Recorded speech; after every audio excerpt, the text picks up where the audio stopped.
Hello, hello, hello, everybody. Hello. How's everybody doing tonight? Yes, it is I, Aaron Proctor, the Ephemera Guy with the Bro Chat, coming to y'all with another fantastic and amazing, wonderful sale. And I have my lovely co-hosts, Becky, Vintage and More, and a very special guest, Randy from Moon Valley Crafts. Anitra couldn't make it tonight, so I hope she's doing all right. I will check with her after the sale, make sure everything's all good, and hopefully she'll be back next week. And yeah, so hello, Denise, Magical Apparel.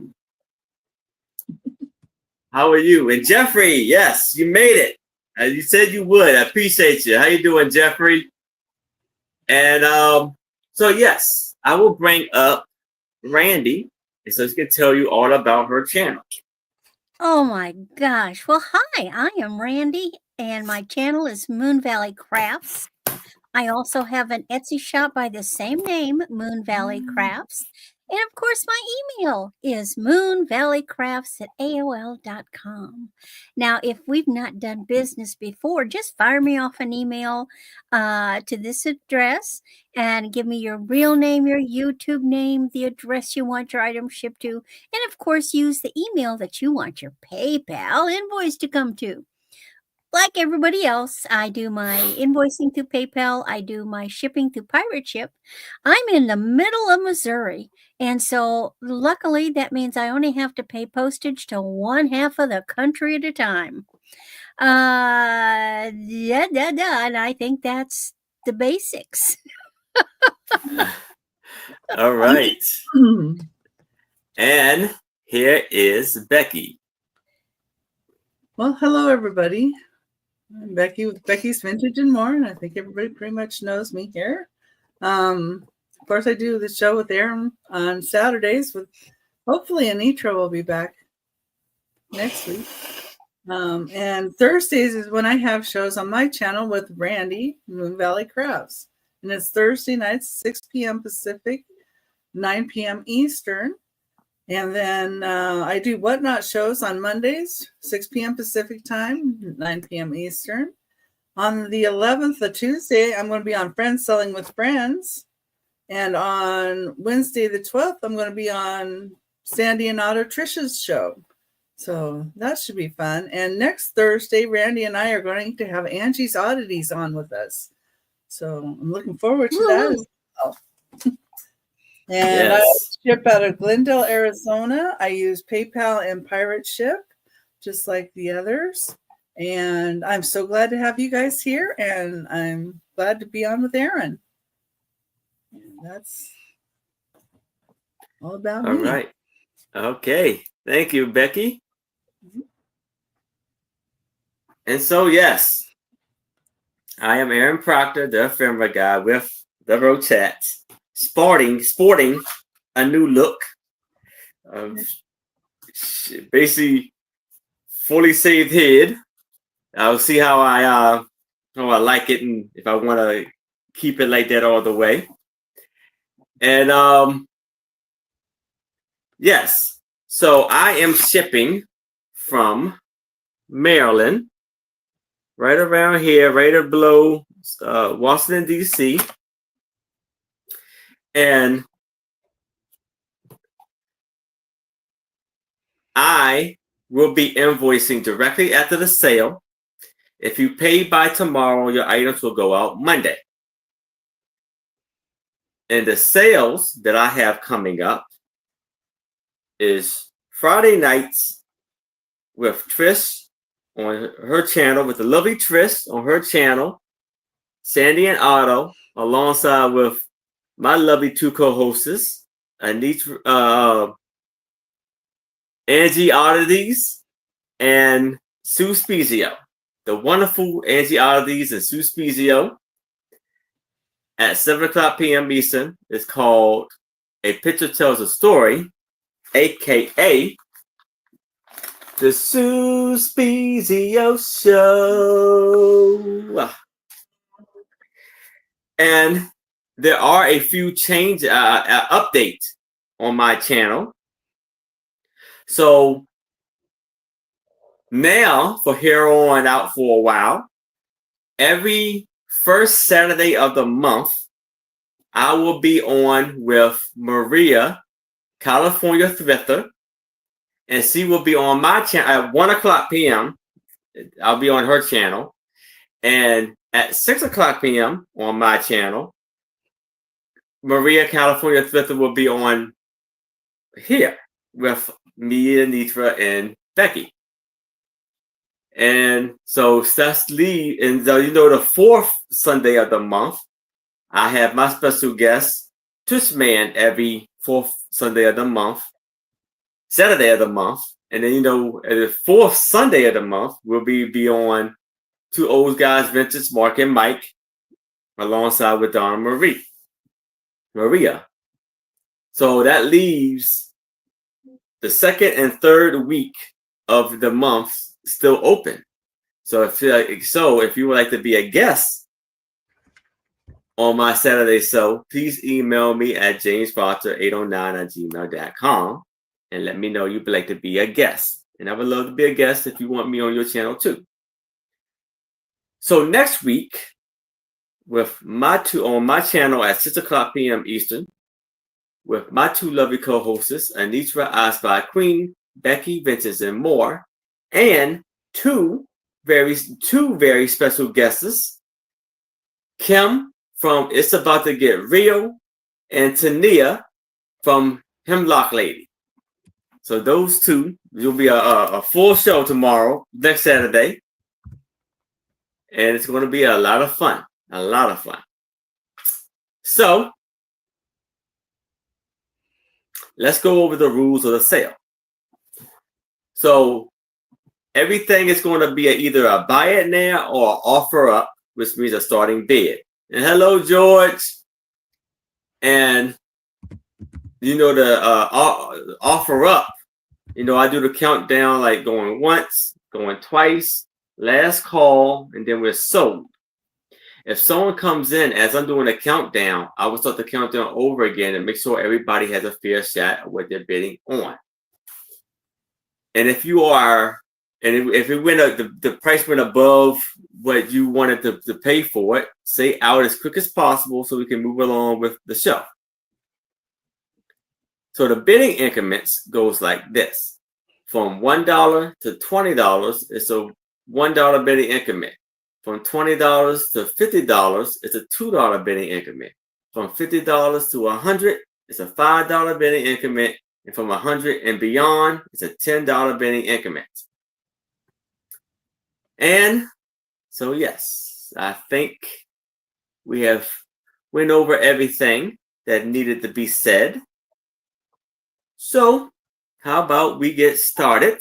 Hello, KJ. Oh, and I will do my brooch reveal of the week later on into the show. So let's start the show.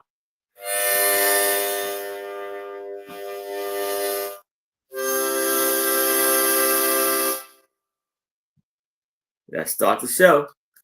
And here is Randy. Hello, everybody. Who else is lurking out there? I see names I know.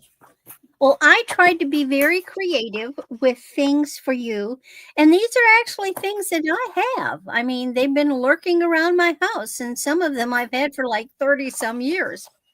Normally I do a lot of buy it nows, but this time I've got quite a few starting bids. So my first item, and let me switch to caps.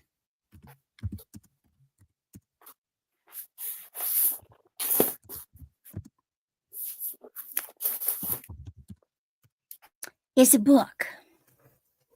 Don't ask me where I got this. I don't remember where I get these things. This is a book called The Traction Engine. Now, it was owned by Charles Diefenbach.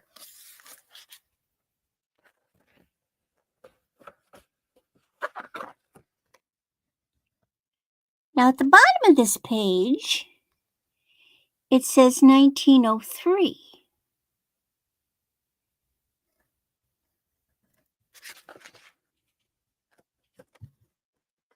But on the back side,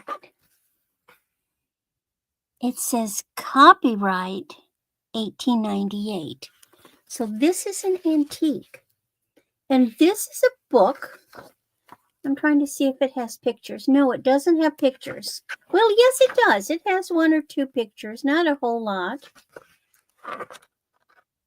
So this is everything there is to know about the traction engine. Now, this was the tractor. This was the farm equipment. This ran all the equipment. This engine, this traction engine, ran all the farm equipment at the turn of the century. I know you've seen these. There's another name for this thing. Hit and miss. Yeah, I think that's it. That's cool. Where it gets going and its own action moves it one way, and then the response back is what keeps it going. Now, what I do know about these is that they had boilers. They were steam operated. And you made sure that you did not run out of water because otherwise they blew up. And this is like, this page is what to do and what not to do. Let's look at the, it's got a preface. It has an introduction. General description of traction engines. Let's see what else. Didn't have a table of contents. Talks about the boiler, the water supply,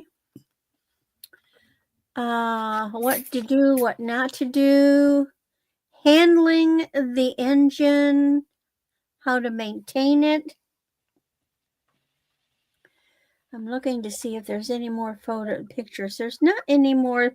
That was pretty well it for the photos, but it's in good shape. Yeah, that is. Mm-hmm. Now, you can go look online right now and see how much these babies cost.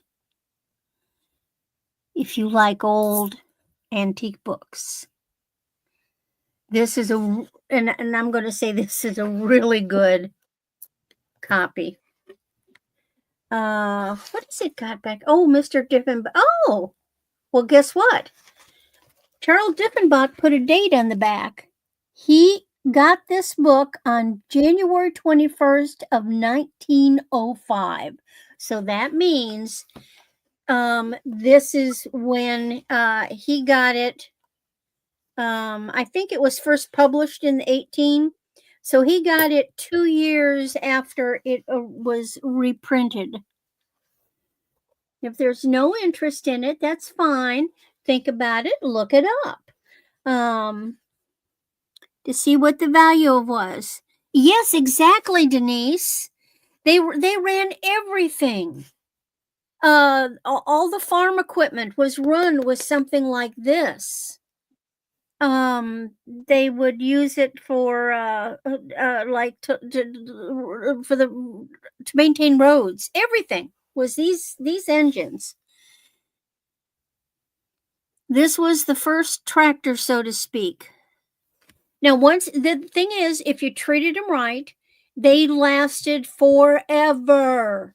They were very powerful. But like I said, if you let the water run out, you had a problem. Okay. So then my next item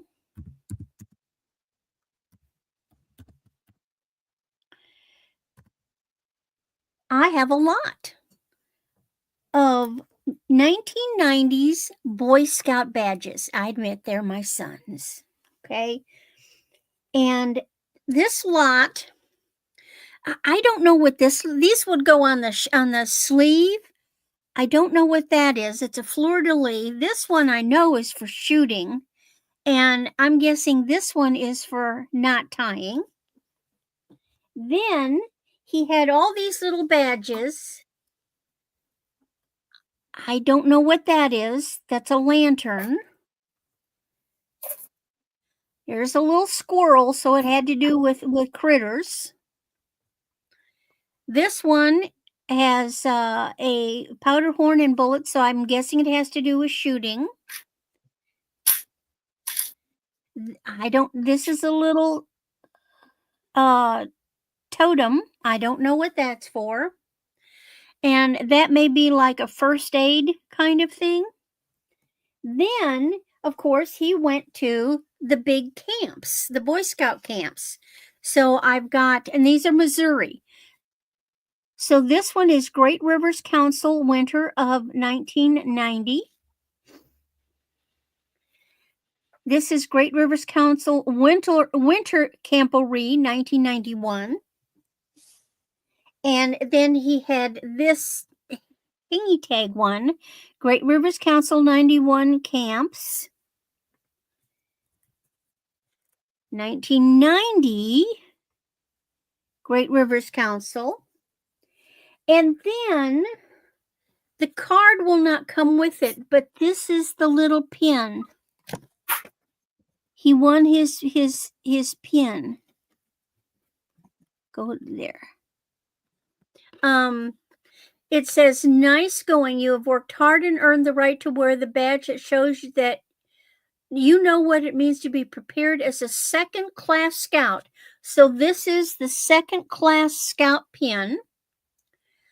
As you have the chance to really participate as a veteran of your troop and share with the fun, thrills, and know-how of your skill awards and merit badges with your patrol and members. Next step, first class. I'm guessing that he was only in Boy Scouts for 2 years. So that pin goes. And the only reason I'm not including the card is just simply it's got a name on it. And I've got these other little cards, merit badges that he got. But I don't know. I just don't think it's appropriate to include them. That's awesome right there. So just a cute little collection of Oh wow, Denise. Oh,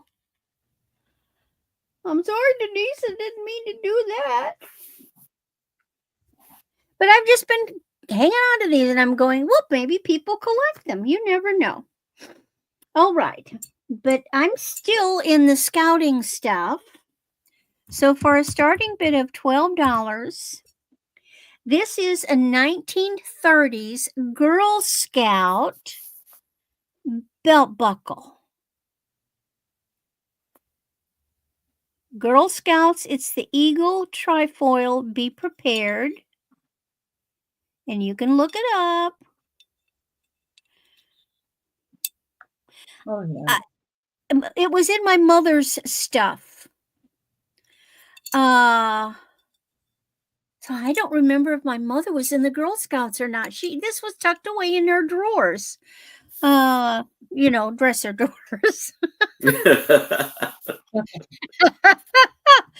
Some things she didn't talk about, but I'm thinking, why else would she have this if this was not something that was from the family? And I looked it up, and this specific configuration is from the 30s, which would have made sense because she was in her 20s during the 40s, so she would have been a teenager during the 30s.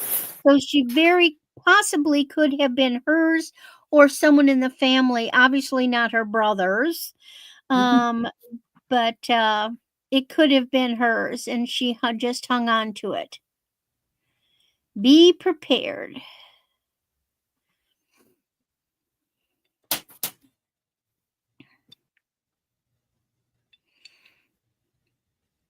And that's my 3.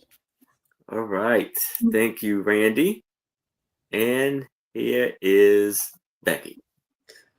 Hi, everybody. I forgot to say I am going to be invoicing by tomorrow. So anyway, get that out. My first item, and I think this is great when I saw it. So this is, oops, I got my numbers mixed up somehow.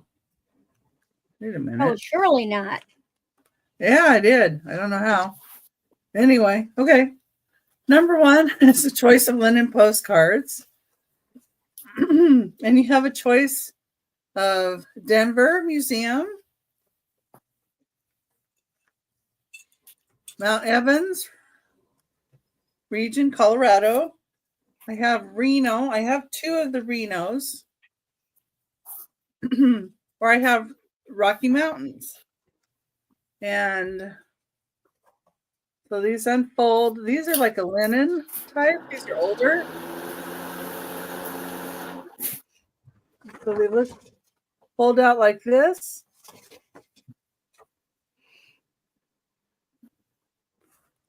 I like looking at the cars of the time too, because kind of dates them.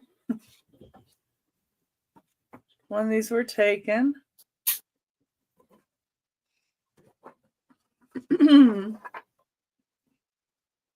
Really pretty. Very nice. Really pretty scenery. And that's the Rocky Mountain one. And then the Reno one. The Reno one has a little map too in the back.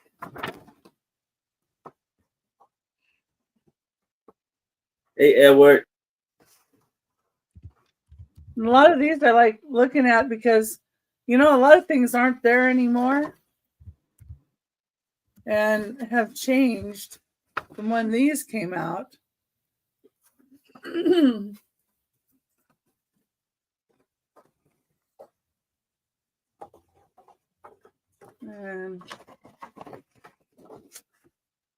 that's even the Herald's Club. And yeah, you can see a lot of the old ones in here. And I'm sure a lot of those old ones aren't still there. In Reno. It's your choice. Start at $4. And Mount Evans region, Colorado. Here's these.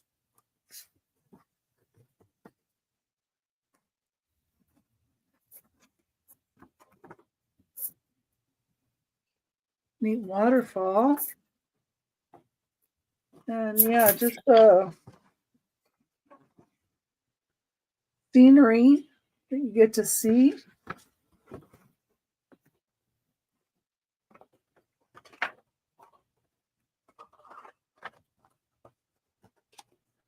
Very nice postcards. There's the Denver Museum. See, there's the old cars and how the people were dressing. Hey, Edward.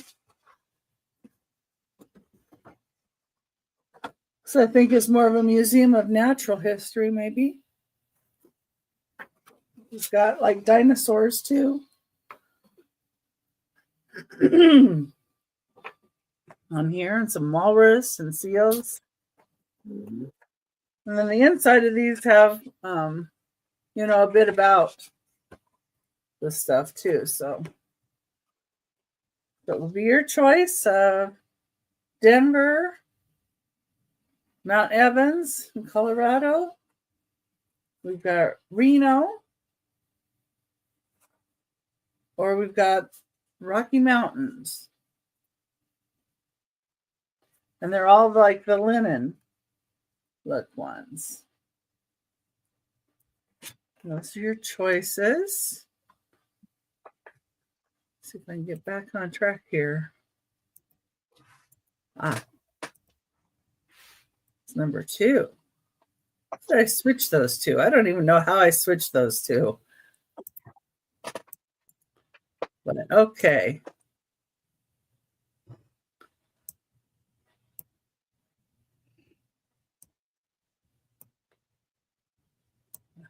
Get some of that. All of that. There we go. Number 2 is a start of $15. This is number 2. And this is a copyright of 1919. And it has some short stories in it. It's this year's book for boys. And 1919 was a year after World War I. So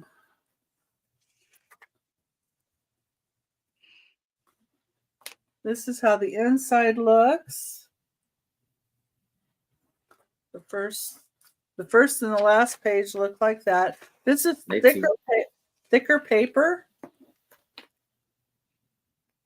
This has great pictures in it. And these are like all the authors of the different stories. And yeah, they are beautiful, wonderful. Yeah, the pictures are great.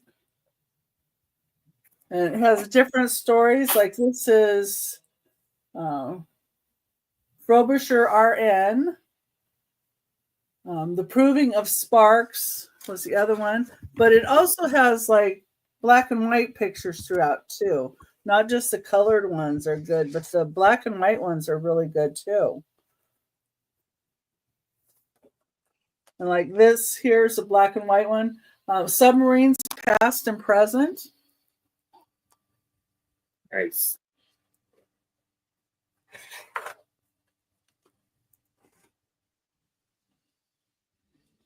It's a $15 start.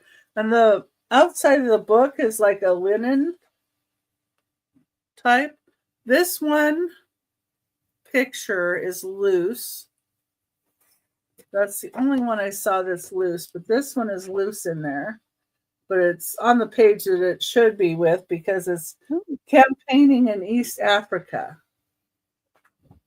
Ooh, frame it. Yeah, well, a lot of these you could. They're really neat. Let's see here.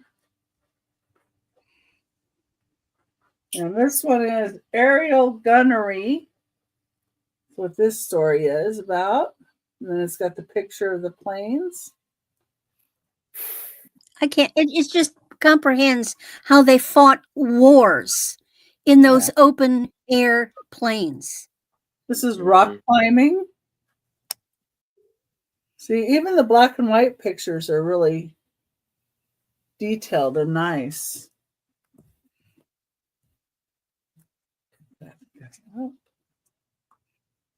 Let's see, I know there was some on the back side of this too. Yeah, see?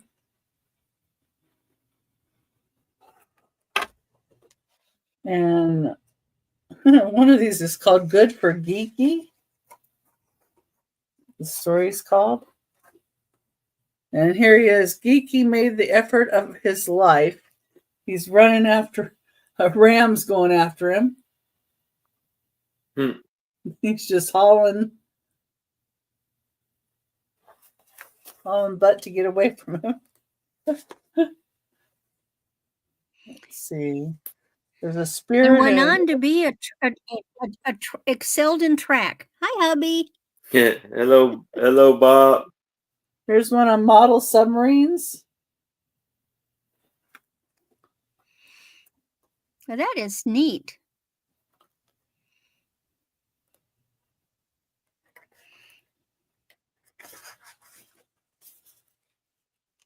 It's got different things with the model submarines. This one, A Cast of the Lariat. So this story is horse sense. So it's a variety, a really big range, a variety of short stories in here with all these different pictures. And just really, really neat. Again, like this is The Way of the Hun. Another story. And here's the back page. Got that. Yeah. There's the condition of the outside. I like that it even has, a good bit on the spine. So even if you laid it like this, it would be neat in a bookshelf too. Yeah. That's $15. Start. Anybody's interested in that one?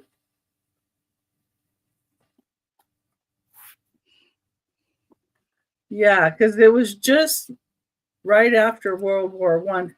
World War One ended in 1918, but I think it was November 1918, and then this was written 1919. So, the people that were writing the stories were still writing them during the time of the war.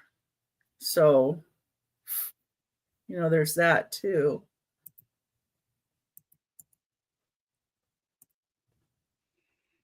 I have the telegram that my grandfather sent from Europe in November of 1918 when he was coming home from Europe after World War One ended. How Nice. great is that? Okay, number 3 is the start of $8. I have 7 pieces. 6 of them are postcards. And they're all Easter themed.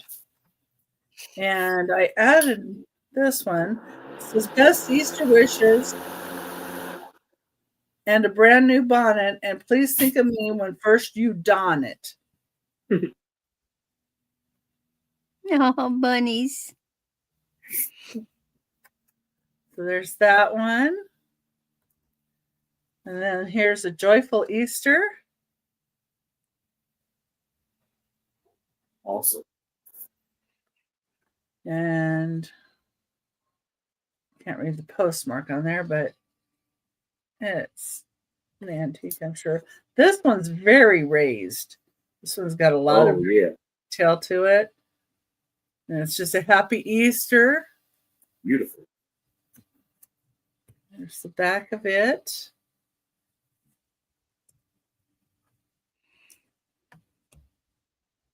And then here's a joyful Easter.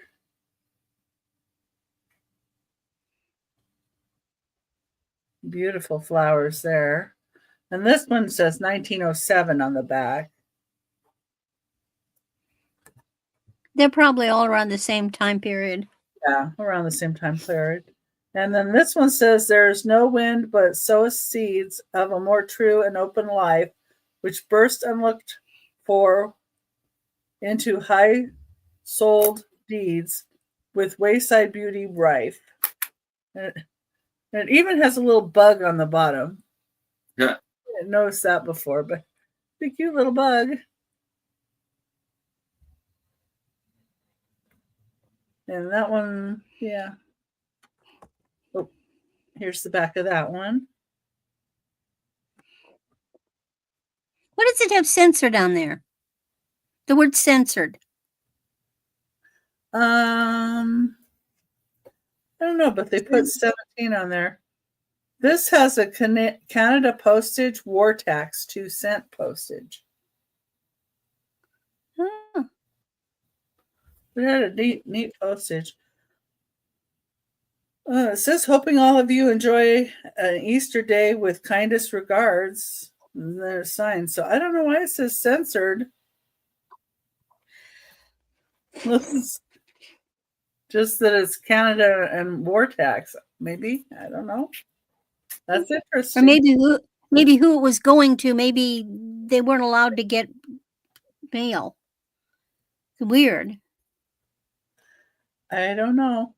And this one says a joyous Easter tide. It's got some chickies. And there's a chickie in the little shoe. And it's got that gold over it. And this one is from 1910. This starts out, glad to hear from you. Hope you will continue improving in health. And it's got some more written there. And then the last thing you get is this card. It says an Easter message for my mother. But I thought the dogwood. dogwood was pretty on here. And then the inside has also this.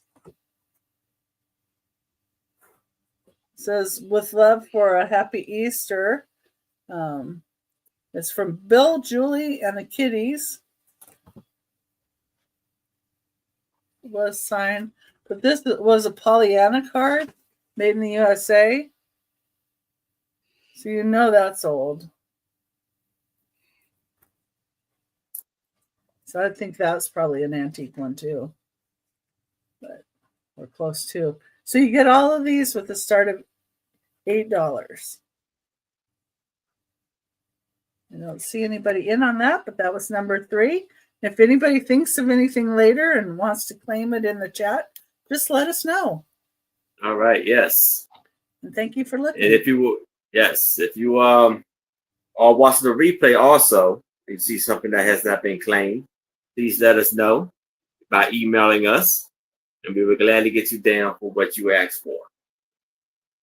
So now I'm starting this off with a choice of 2 vintage teddy bears. And here's one teddy bear that has a lot of like a wool pores. It's like basically wool, and it has these cloth under his, like, for his paws and his nose.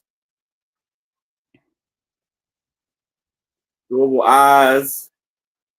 It's about 12 inches tall. So that's choice 1. Then we have this one that looks like it's made, like the fabric looks like it's like almost like something else from a couch, like corduroy or something. And it has, I think it may have been like made out like a couch fabric, because the eyes almost look like, on a chair or a couch where you have the arms. Yeah. It has the gold knobs. And it says it's made in Taiwan. And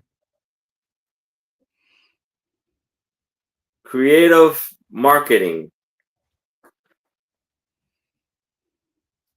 is what's the company. So we have this lovely bear. So we have choice of 1, choice 2. And they both have there's a dark purple, pink ribbon. He has like a light pink ribbon. So these 2 right here, $8 each. But if there's no interest in them, I can move it to the side, and we can move on to my next item, which is a... Oh, no, we have George. Oh, George, okay. In. The pink one. All right. But hold on. So this one right here then, right? The pattern? Yeah. This is the one you want, George? Just let me know. Going once. Going twice. We have the other one. The white one with the pink accent. Oh, okay. And we are sold to George. Oh, okay. So the pink, yeah. These. All right. So you want this one right here. All right. I got you, George. Thank you. And now I have some Lionette Arnold Train. The caboose.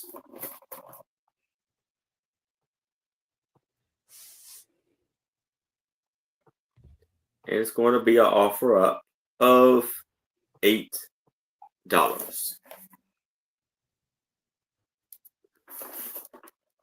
So you see, it's lion and electric train, and it is the caboose number 6417.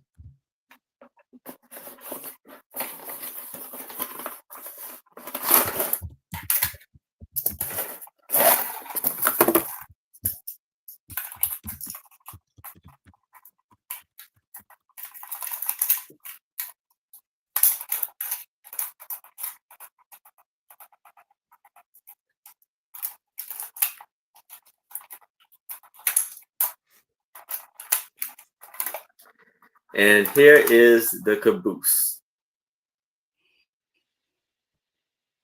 There's little windows up in here and there. Lovely, beautiful condition. Burgundy color.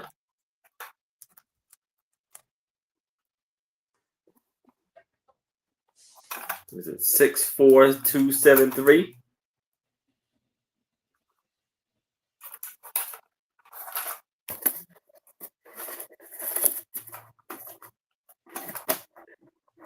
And if it's no interest in that, we can move that to the side and move on to my next item, which is some letters. I have a lot of 3 letters. It's going to be an offer up of $5.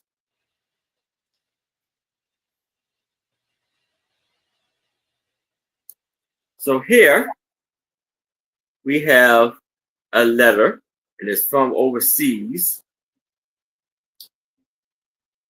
And I think it says Department of Airport, AAA.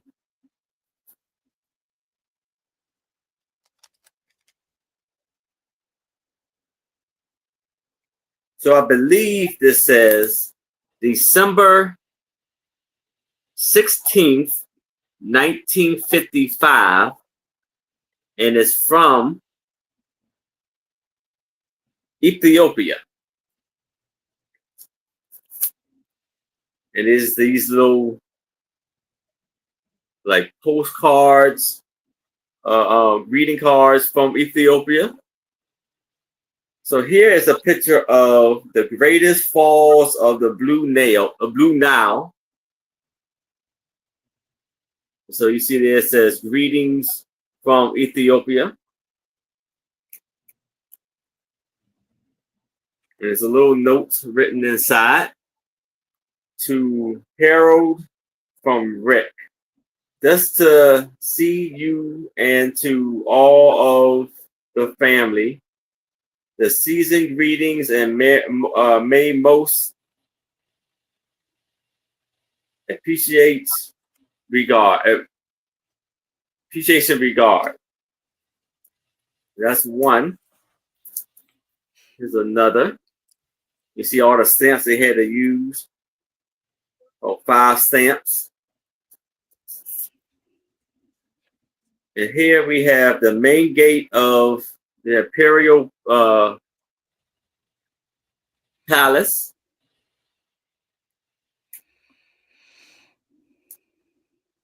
With the season greetings and my most appreciation regards, Rick.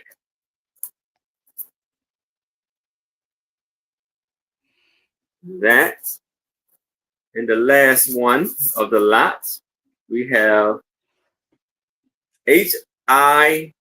Majesty of the Temkin ceremonies.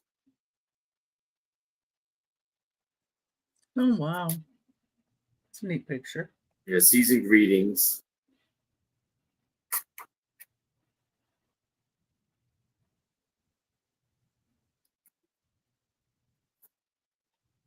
So all three for $5. I think this was 1953.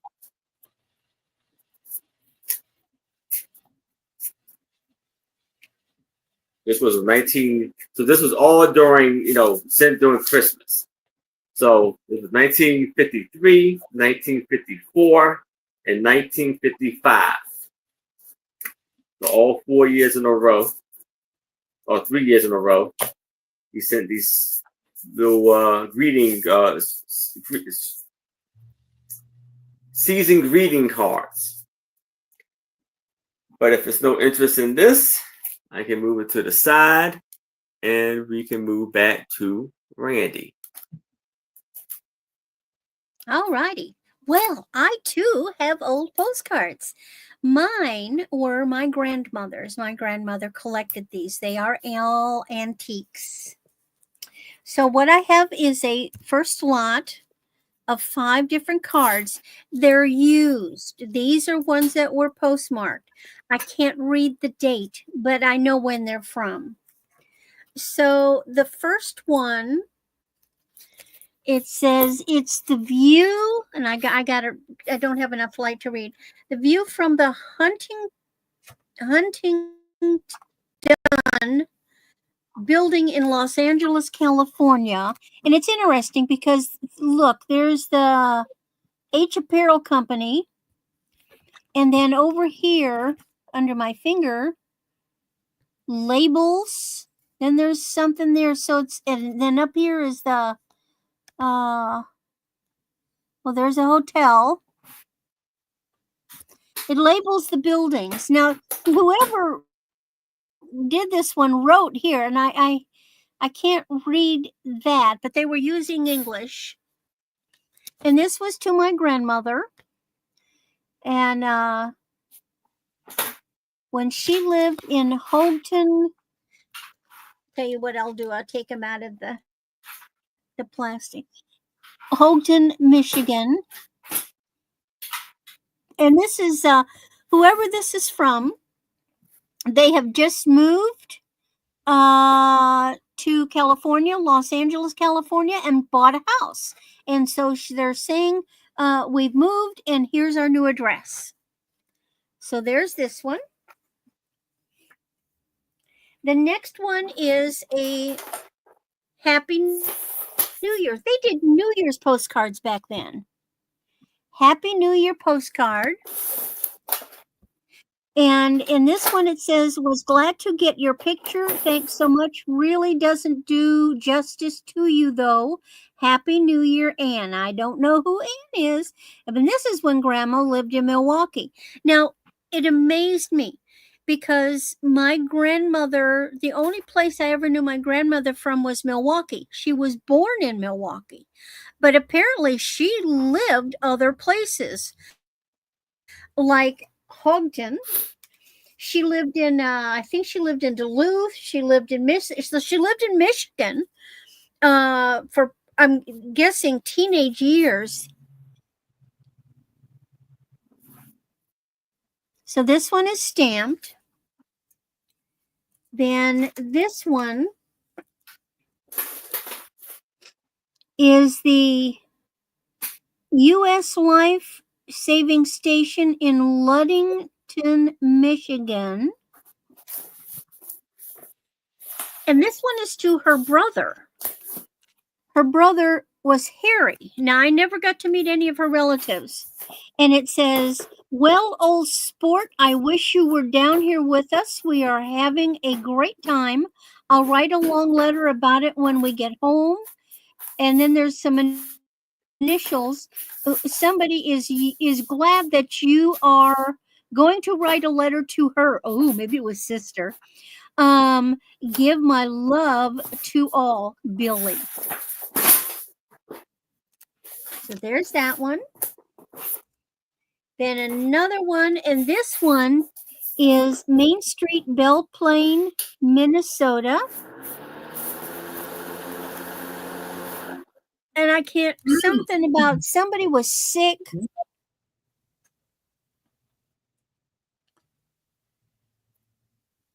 Best regards from something. Can't read that. And see, this is Henry. This was to Henry, and he was in Duluth. And then the last one is an Easter postcard. Easter joys be thine, Lamb's cross. And it just says, why don't you write? And that was to Grandma when she was living in Duluth. Why don't you write? But unfortunately, on all the dates, it gives the day, or you get the 19, but it just doesn't show the actual year. But like I said, they're all antiques. Do we have any interest in this lot? She should have written back, why don't you write more? Yeah. Well, maybe she did. I don't have those postcards. No telling what she wrote back. But it's interesting how they communicated with postcards. They wrote stuff on postcards that, my God, I would never put on a postcard going through the mail. Reading it going by. Yeah, they did. They wrote everything and all kinds of stuff. Business. Yeah, but I love it. It's just, and who is this from? Somebody, E.M. Calhoun. I don't know who E.M. Calhoun is. I don't know if it's a guy or a girl, but why don't you write? Not a dear, nothing. Just why don't you write? How many are there? Huh? How many are there? There's a total of 5 of them.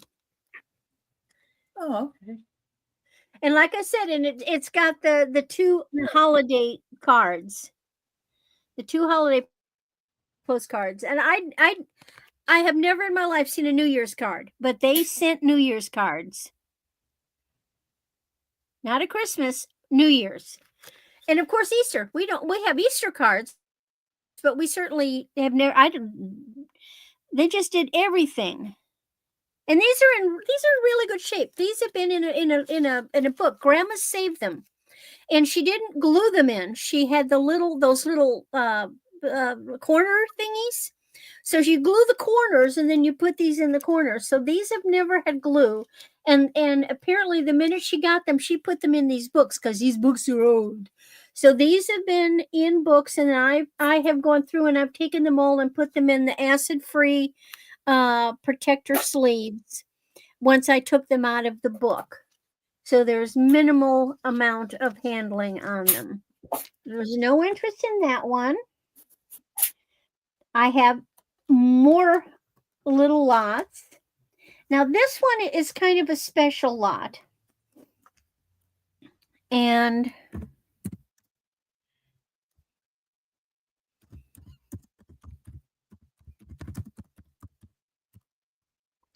these apparently were postcards that my grandfather sent back from Europe, France more specifically. There are 4 of them. And the reason that they're special is because in the corner of each one it says soldier mail. So no postage was required for them to go through the mail. Right. And some of them are even stamped, canceled, even though there is no. So did we, that's something that's of interest. And these are all French. I can't read what that is, but that's someplace in France. And Mrs. Okay, I'm trying to figure out who these are. Hello, Melody. No, okay. This was his mother. So his father was John Ulrich Leuenberger, and this is to Mrs. So this is a card to his mother from France.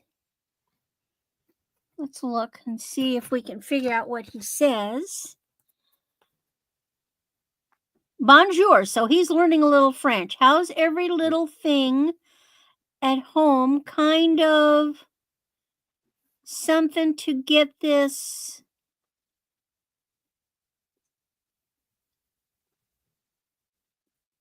Been feeling great and art.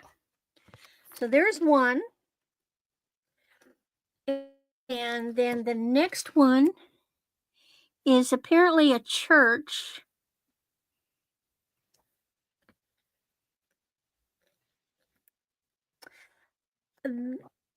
This is his sister. He's sending it to his sister. Hello, sister. Been doing a little something.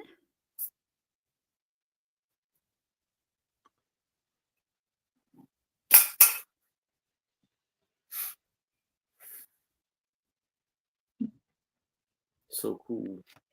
It's awesome. Yeah. And this was to his sister who lived in Milwaukee. Here is another church. This is also to his sister. Hello, sister. Am still loving. No, is still living and in good shape. So he must have seen action by then. Something about the town. Next to this, something about Easter. Since I didn't miss my eggs for reasons not mentioned. I That don't know one's- what that means, but maybe it's Just decorated eggs. Could be decorated eggs for Easter. And then the last one in this batch, I guess, is just a street. It's a Rue de la Guerre. So that's a special street there. Yeah, it is. This is to Mrs. John Leuenberger. So this is to Mom again.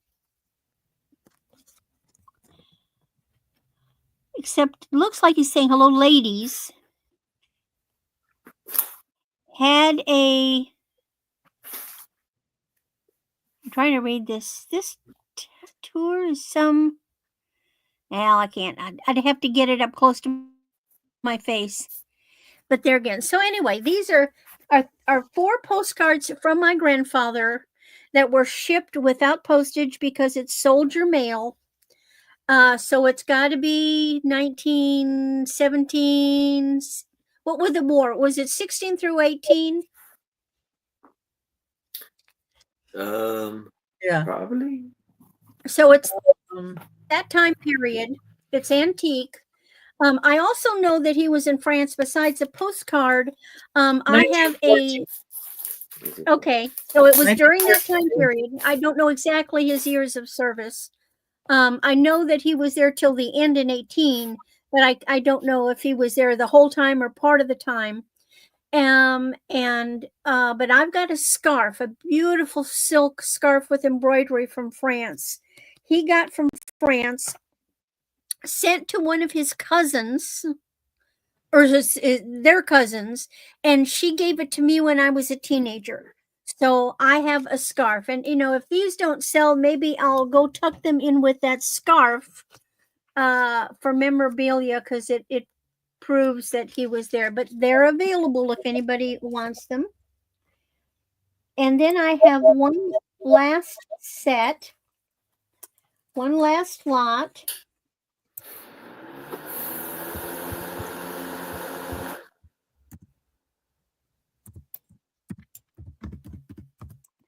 And this is a lot of unused. They're from the same time period. And there's 3 of them. And one of them has been written on, but never, but never posted. That I'm aware of. Well, maybe this, no, the stamp was taken off. But it was, okay, That's okay. This is, it says a holdup, but it must be something that they're staging. It says a holdup in It's in Idaho. Lewiston, Idaho. And they wrote on it, it was to Harry. Kindest regards, Frank. I think that was another brother. And see the little mark up there? The stamp came off. See the little square sideways? Mhm. It's wonky. It was never canceled. There's no stamp, but you could see where the stamp was removed. They might have Yep. used another one because they didn't send it. That could be. McKinley Monument in San Jose, California. This is unused, but from that time period. And this is, Oh, wow. That's Coronado Beach. Coronado Beach, California. Yeah, California. Look at those huge buildings. Aren't they gorgeous? Yeah. So these are completely unused. She collected these things. They were collectors. Both she and my grandpa, books and books and books. I can't get to the one. Of things that you wouldn't believe. Every little piece of paper, something. They collected and put in books. So these three are available. So I'll set them aside. That's my three. But if anybody has interest later, you just let me know. All right. Thank you, Randy. Yeah, those were. And here is Becky. Okay. I've got something a little bit different. Number 4. It's going to be a start of $15, and this is a new purse. It's brown leather.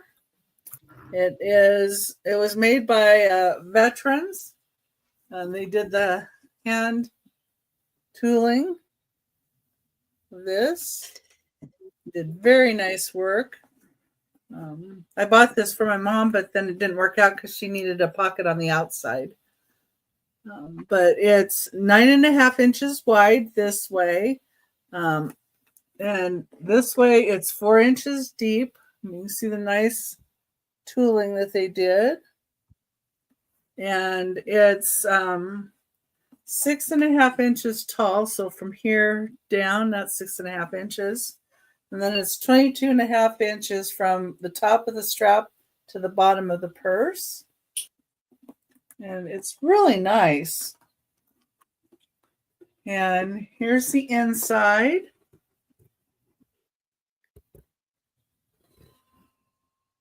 All brown leather.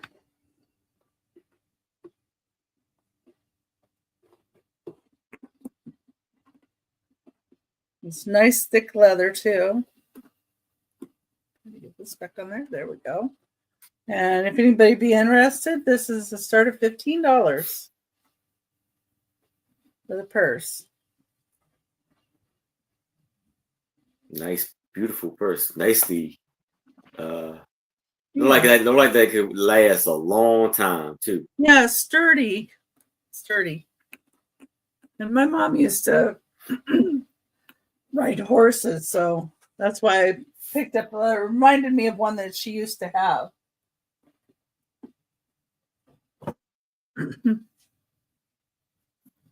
Yeah, it would last a good long time.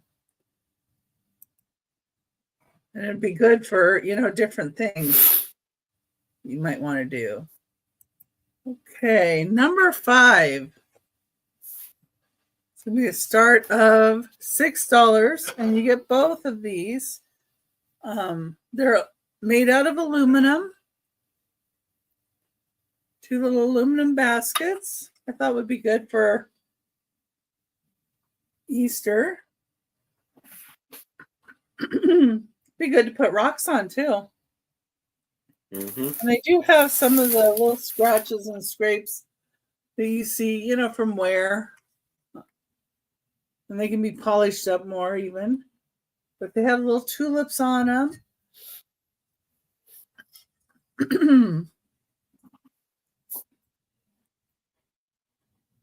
You can see that there. I like the detail on the handle too.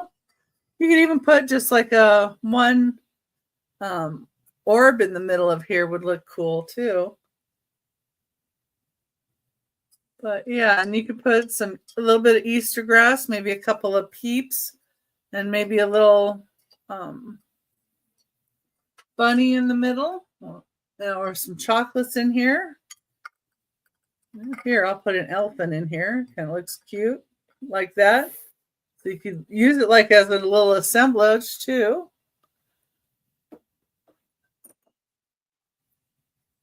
So, but you get both of them for $6. The start is $6. I just really like the tulip look on these. Oh yeah, Scotcheroos.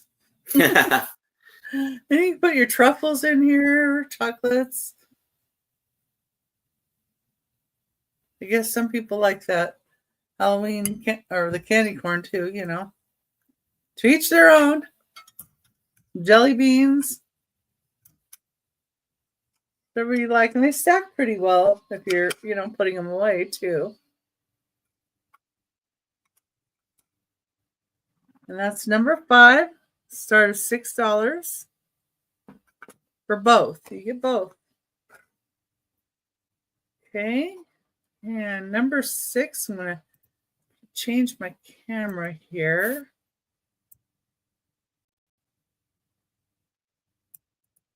Get this in.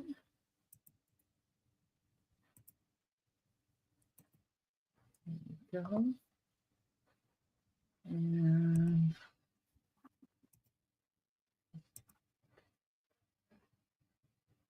there we go. So you get your choice of pins. We have a pewter one here, or this gold tone one. And the pewter one is marked AJC. And this one it's 3 inches wide. And this one is 1 1/4 inches wide. And I don't see any markings on that. But on the bottom of this one right here, it says AJC. And they're both a Noah's Ark theme. $6 start choice for either one.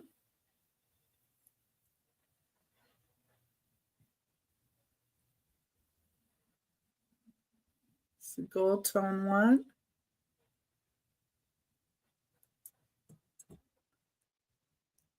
Or the pewter one.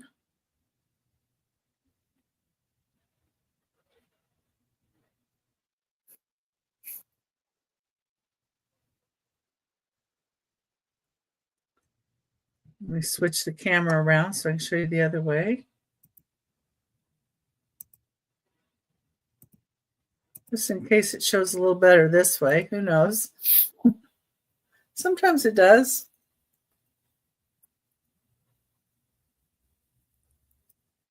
So we got to put the pin back together.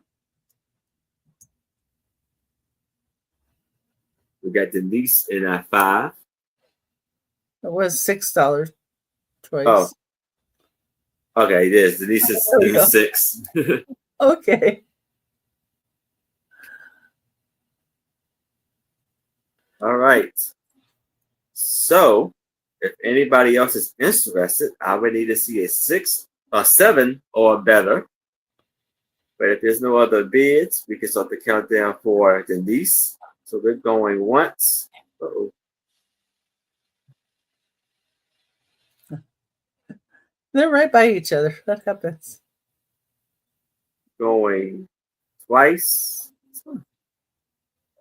We have last call. And we are sold to Denise and simulate the pewter one. Right.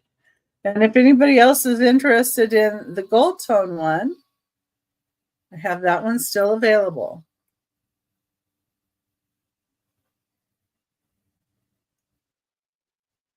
Okay. And thank you, Denise. And that was my 3. All right. So here now I have a choice of 4 plastic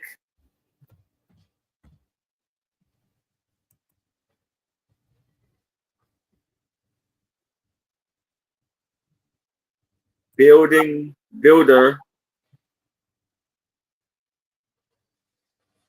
set.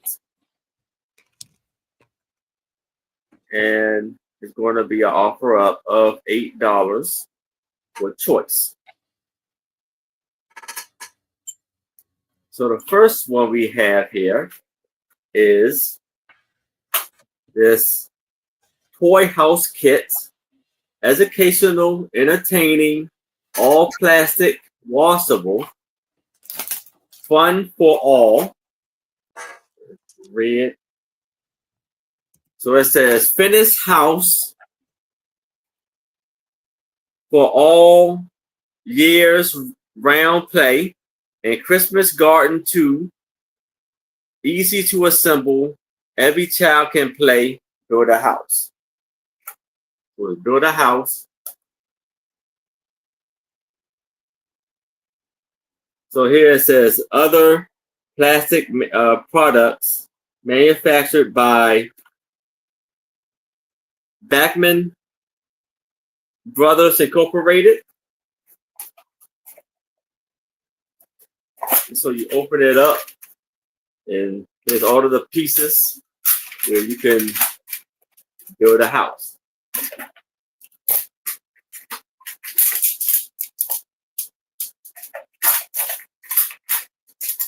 And look, this looks very vintage.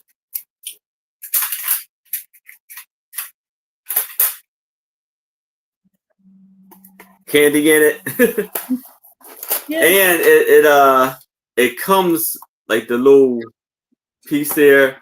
It kind of comes out. You can set it up in a certain way. I guess that's to have it set up, and you can build it inside the box. So it's made in the USA. It doesn't have a year on it. I've been looking, and they were produced in Philadelphia, Pennsylvania. And then we have freight station kit. May be used with passenger station as shown. And this is Plasticville, USA. Made to scale for miniature railroad. This is Bachman Brothers Incorporation too.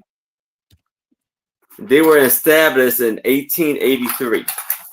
I'm not saying this was in 1883, but that's when they were established. And then you open it up, and that's how it looks on the inside.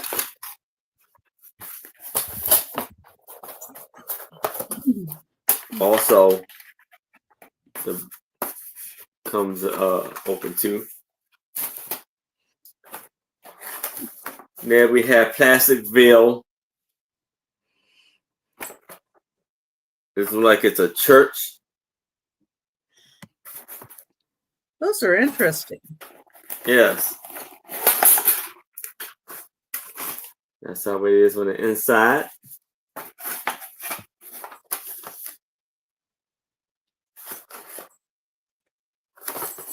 And last but not least, we have Cape Cod house kit, Plasticville. And on the back of here, it shows you everything that is included. So we got telephone pole, rail fence, sprung trees, rail gates, railroad crossing gates, boulevard light, outhouse, house fence, and it just goes on and on. As you can see, all of the pieces and where it goes. And this is how it looks on the inside.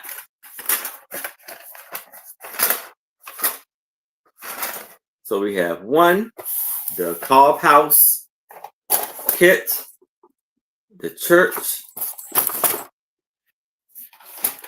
the freight station kit, and the toy house kit.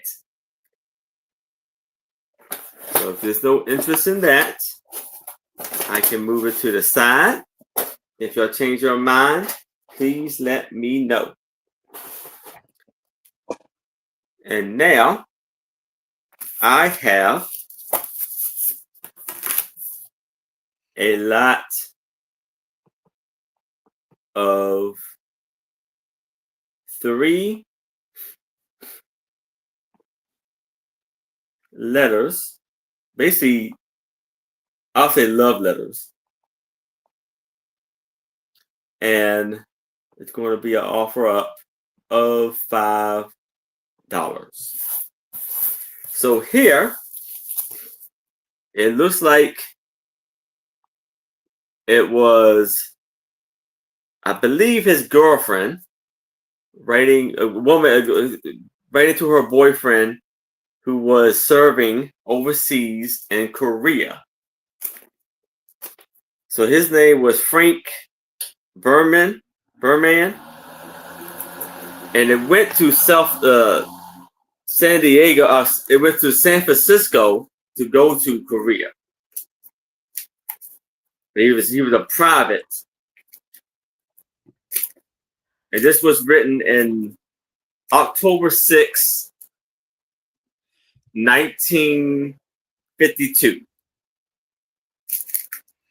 As you can see, the lovely 2-page letter.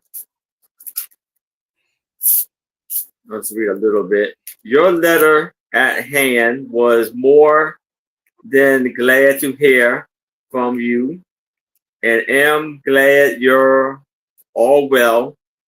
Short and I are well.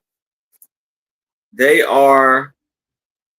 Others is something here. I'll bet you were surprised when you got that again in leverage. So that's one. And on the back, she put sealed with a kiss.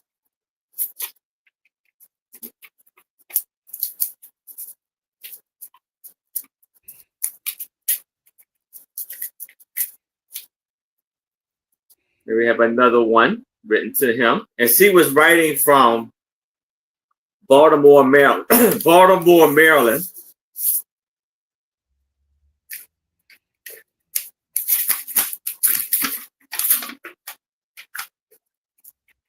And we have another letter.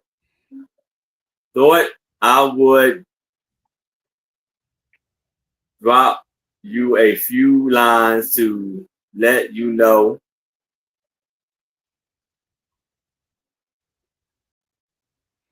love all well, hoping with this reach you, it will find you the same. I hope you have all your things with we sent you by now. And then that's that one.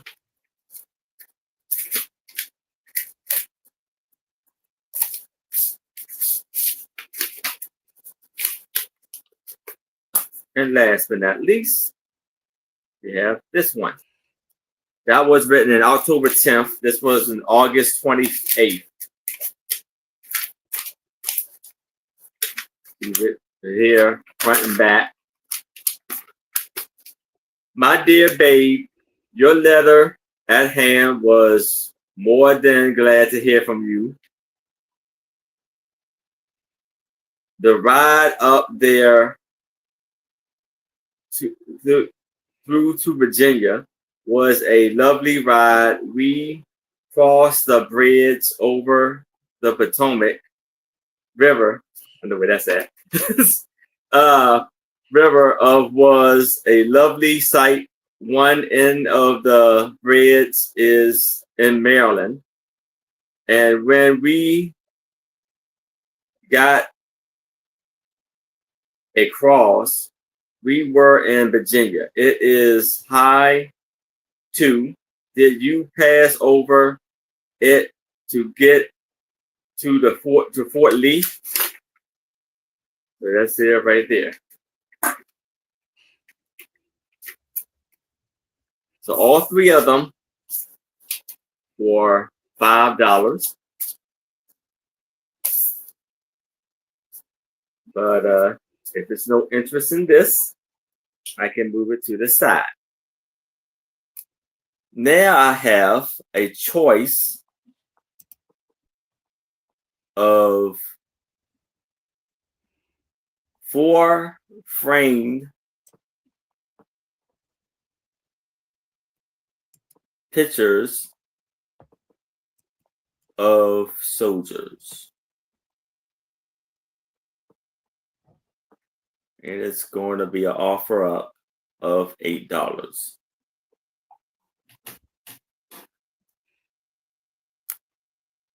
So here it's basically showing you certain different uniforms throughout the time. So here you have, as you can see here, this was a soldier in Norfolk. This is a Norfolk troop of house, Norfolk, Virginia, 1795 this is what they wore back then. And as you can see, they got like a red frame, like they painted the frame. So we have that with the wire nail hanger, wire hanger.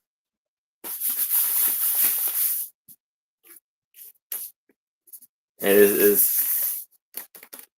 they still got the paper cover over it, and I'm feeling there's no money in there. So I know how I did say that the some people hid money in the back of pictures. So we have Native American Brigade in New Orleans, Louisiana, 1841.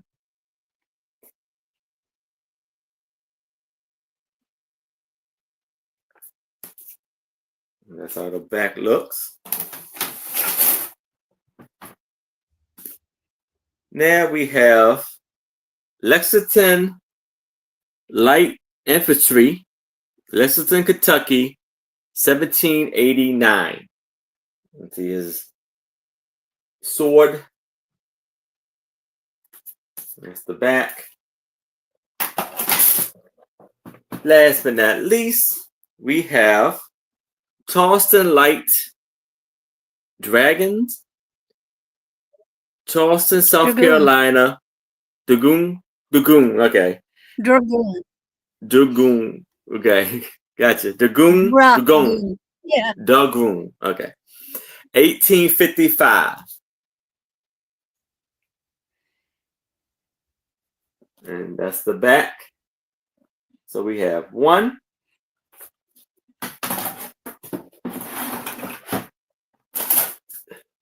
2. They were pretty fancy back then.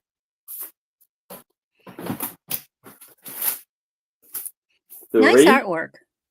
Yeah, you see all the little like feathers and things that be off their hats. So were those the first pinup men? 4. Yes, I think they were. And 4. But if there's no interest in that, we can move it to the side and we can move back to Randy. Those might be good for a boy's room. Yeah. When you were showing those love letters, it just occurred to me. So he obviously kept those letters. We don't know. Maybe he married her. Yeah. But then, of course, when he's no longer there, the family, an estate comes in, sale and letters go out. I wonder, all those letters that I sent to soldiers in 1970s, Vietnamese, Vietnam, I wonder how many of those letters made it all the way through, and somewhere someone has sold them online. Uh, My letters that I sent to somebody. Luckily, nothing incriminating. I'm yes. safe. I didn't have any intimate boyfriends over there, just friends. So I'm lucky. Okay. Okay. Well, my first item is something different. This is a 1940s from used in World War II Camel trench lighter. Now it's called a trench lighter because it was specially designed not to blow out. I'm trying to there, it goes up. You lift it up and the flint is active. I can get a spark, but of course it has no fluid. So it has this over it, and then you lift it up, and then the clicker's there, and you get into it. Come on.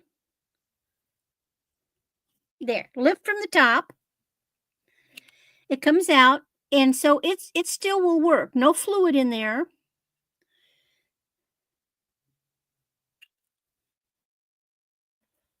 And so all it needs probably is a new flint.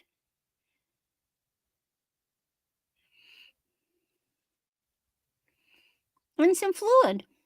And it's ready to go. So if we have any lighter collectors, smoking memorabilia collectors, this is a combination. So clearly, Camel probably provided these to soldiers to encourage them to smoke their cigarettes. Because this certainly would not have been government issued, would it?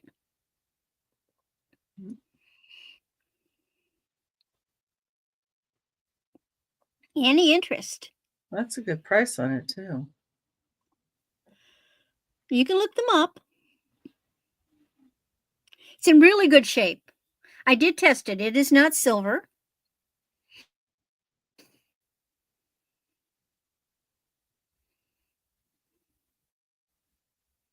But I've seen all kinds of lighters. I didn't know that this existed, and I had the opportunity to snap it up, and I did.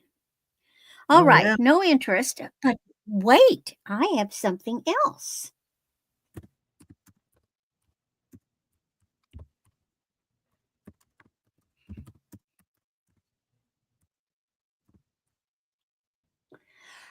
So back. Oh no, not well. Hold on.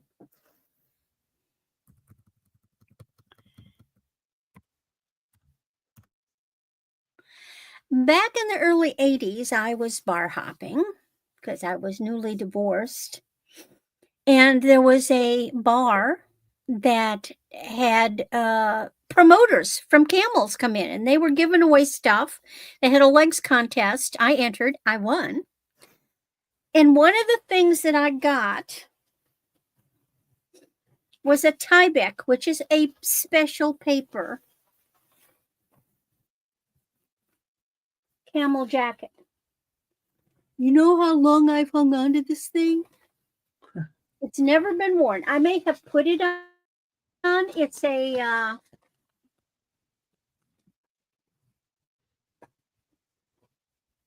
it's an extra large, and they say that will fit. Hold on, can't get my angle right. A 44 to a 46, and it's just a little windbreaker jacket. Elastic cuffs.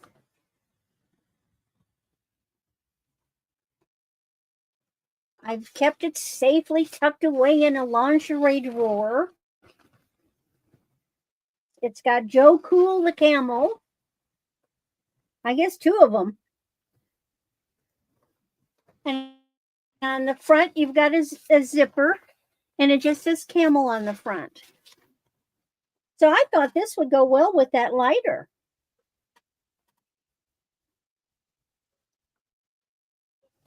In fact, one of these Campbells does have a lighter in this pocket. Let's see what the lighter looks like. No, not exactly that one. Any interest in my camel jacket?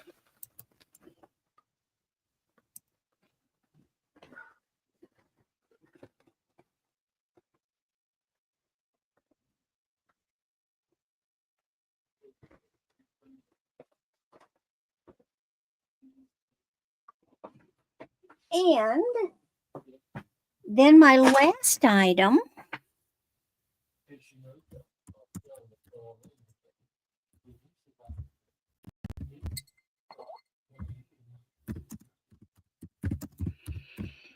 so I'm going through all my mother's stuff. And I come up with this little box. I go, what is this little box? And in this little box is the little Bible looking thing. It's lucite. I go, what the heck is this? And I looked it up. And what this is a ring box. This is for holding a wedding ring.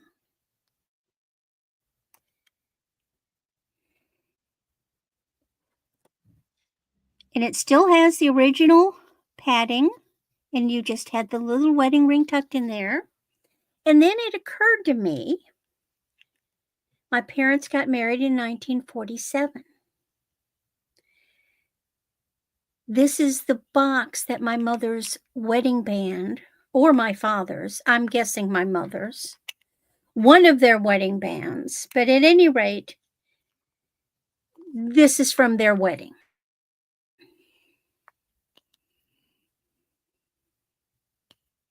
Very pretty. Have you ever seen one of these before? So it comes with its original box.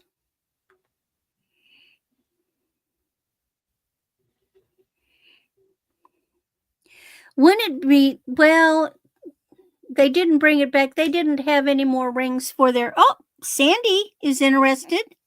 12. This is so unique, Sandy. Hey, Sandy. Yeah. All right. So if anybody else is interested, I would need to see a 13 or better. But if there's no other bids, I can start the countdown for Sandy. So we're going once. We're going twice. We have last call. And we are sold to Sandy. Congratulations, Sandy. It is yours, Sandy.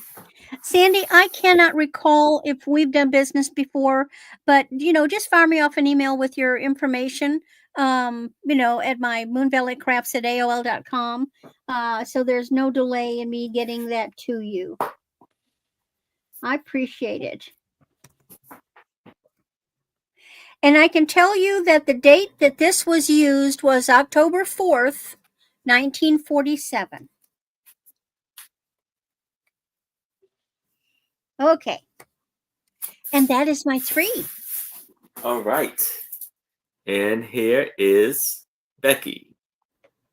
Hi. And there's Randy's email, too. Yes. He's an AOL. Okay. Yeah, Number I'm an 7 AOL. is going to be a Fenton Bell. This one has the Harvest Expo on it. And that's from Loudonville Free State Fair. This has 2000 Loudonville State Fair on it. And it also has a sticker from Fenton for the 95 for the anniversary. And it has, let's see here. I think inside it had the Fenton too somewhere. Anyway, this is actually glows with cadmium glow.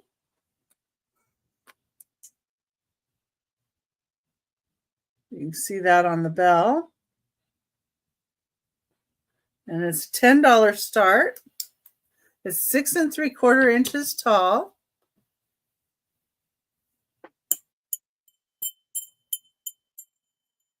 It has a nice crystal clapper inside. Very pretty.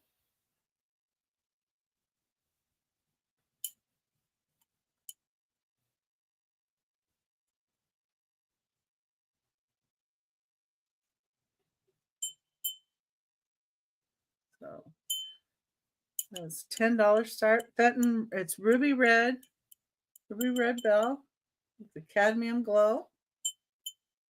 And that's number 7. And let me get my next item up here. Don't see anybody in on that. It's okay, but if you think about it later, you can always put it up in the chat. Number 8 is going to be 35 California postcards. There's one that's a repeat, but other than that, we're not. Most of these are not used. And got the Golden Gate Bridge. Back of that. There's another one of the Golden Gate Bridge with some water splashing up there. And we've got Coit Tower and the Golden Gate. And that's the one where I have 2 of that one. Let's see. And then we have Yacht Harbor, Belvedere, California. Makes me wonder how much the buildings and everything have changed. I was like seeing those. This one is Mission San Juan Capistrano. Is inside. This one is postmarked 1968 and has somebody wrote to their dear Uncle George and Aunt somebody. They're having a most enjoyable and interesting holiday. That. Here's Shasta Lake in California. And then here we have the trolley car. Look at those old cars there too. It's an older photo because you can see those cars in there. It's like 1950s, I'd say. And then this is the redwood tanks in the cellars of the Italian Swiss Colony Winery. And they dressed up in there. I don't even know if that's still around. And that's also in the winery.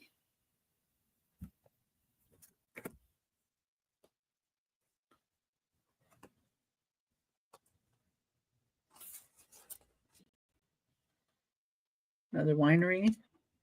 Italian Swiss Colony. And the tasting room. Look at the outfits on the people that are sitting there, though. That's like 1950s. Yeah. Maybe. I'm thinking. Oh, eating. Yeah. Like. That wine tasting. Oh, okay. That's the outside of the Swiss Colony wine tasting. Oh, that's why the waitress is dressed like that. Oh yeah, the waitresses are dressed in Swiss Colony. That's how they always dress.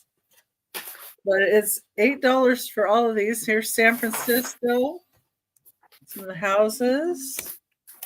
Here's a Disneyland. It's a castle. Fantasy in the Sky. That's what this one says.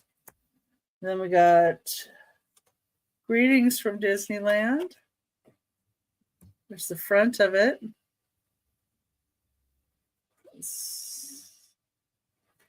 Yeah, and you can see how the people are dressed there too. It's an older postcard. Disneyland. And then this is the Mad Hatter's Tea Party.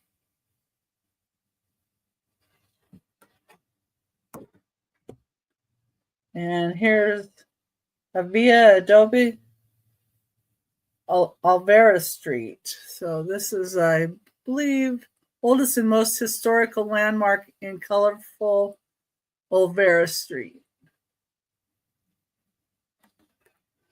So I don't know if that's a restaurant or what. And here's a Holiday Inn that was in Los Angeles, Santa Monica. What it says. Then we've got some beautiful redwoods. And here's where you can go through the redwood tree. We've got a horse and buggy. It's going through there. This is postmarked 1909. So this is actually an antique one.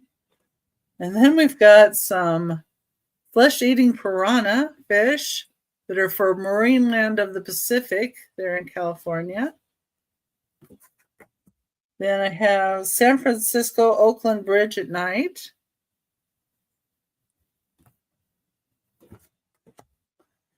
And San Francisco-Oakland Bay Bridge during the day. And look at those old cars, too. Mm-hmm. And aerial view of Golden Gate Bridge. Wow. Then I have one, the story of shells.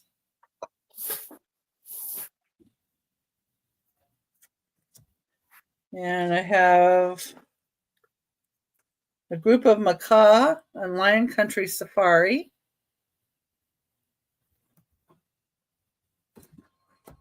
And then some ostrich from Lion Country Safari. And then here's the Coast Redwoods. Very pretty.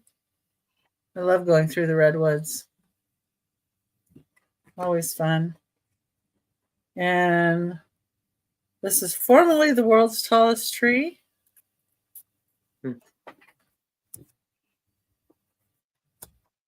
And here's Ventura. Ventura Beach. Then we've got Malibu.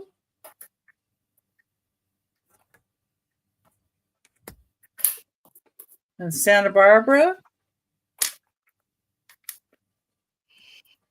I guess I have two that repeat. Because I have this Malibu is different. But then I have two of that. So. And then this one is Venice. Aerial view of Venice with Santa Monica in the background. Kind of a neat picture. And then Blair House. This was featured in Murder, She Wrote. So the house from Murder, She Wrote is actually in California. Cool. And this one has a postmark, but I can't read it. Okay, so you would get all 35 California postcards with a start of $8.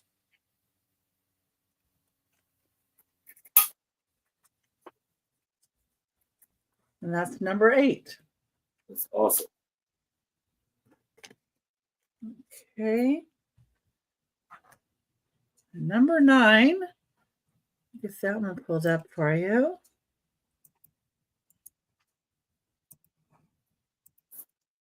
I figured I would bring a couple of pieces of glass. And number 9 is a wedding box. You know, it's getting towards the season where people are thinking about some weddings or different things. So it'd make a nice gift as well. It's a Westmoreland pedestal box, beaded, square, and a bowl to it. And I'm trying to see which way is upside down. You see the WG It's right there.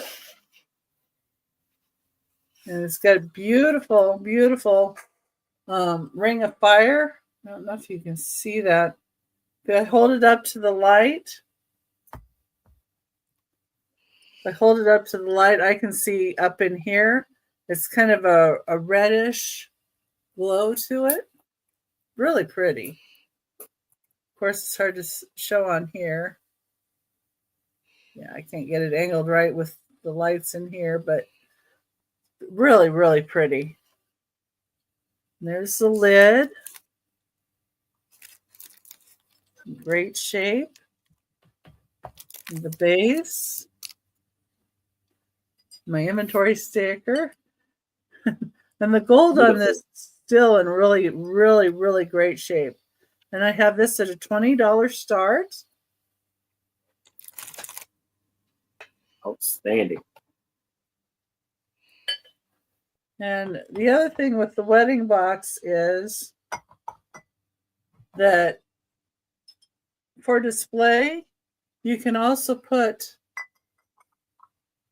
the top under it. But I don't think I would do that because this one's so decorative and pretty, but you can. That's what they were designed to do. And you would put a piece of the wedding cake to save for later in here for the couple, but that's what it was designed for. But this would be great with candies in it. All kinds of things. Some jelly beans. So it doesn't have to just be for weddings.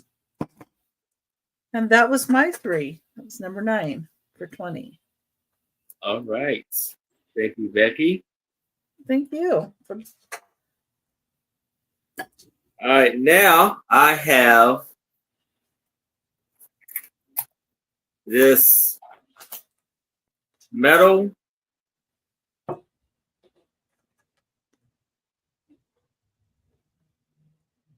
not metal.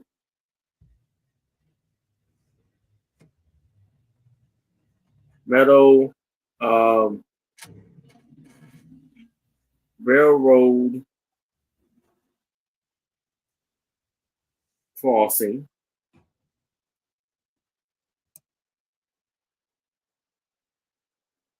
with conductor.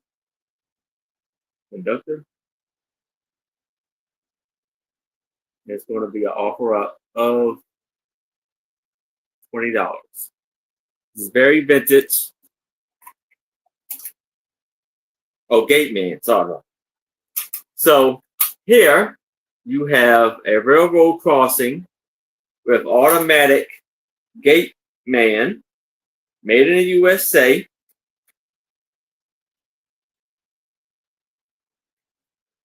And it is Lionel Corporation, New York. So if you would get it hooked up and working, I think it is like the train would go by and it would kind of trigger. So you would open it up, it would open up and the gate man will come out. And you see how he moves in and out as you open the door.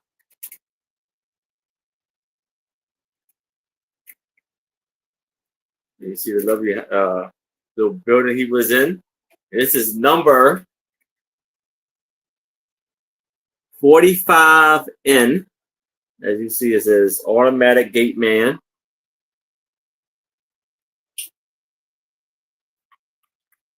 And this will be for $20.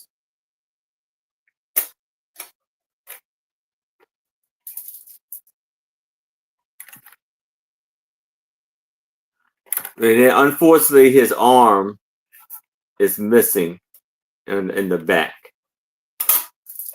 But still, lovely piece.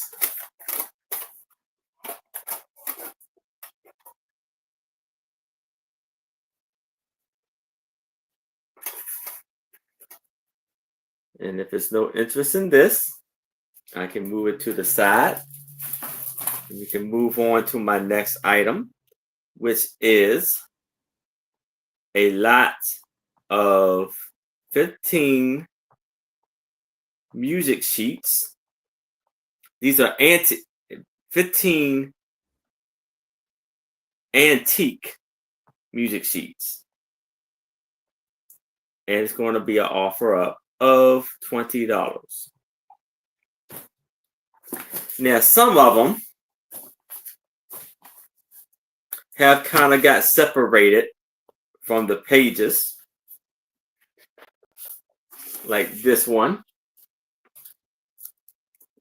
So you see it's kind of separated. But this was copied. So this is When the Sunset Turns the Ocean Blue to Gold. And this was copywritten in 1902.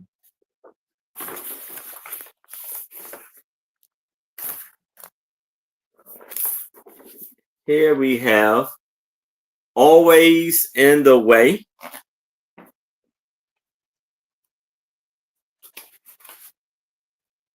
I think this is 1903.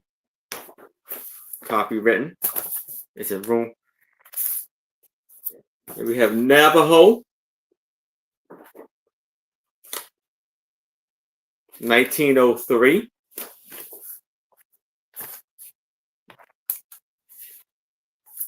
Fun Bob. Look like you got into some wine.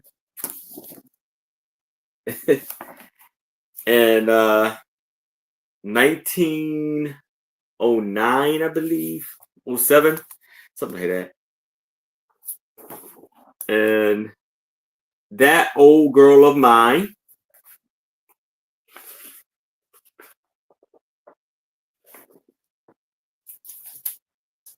I'll show you the Roman numerals.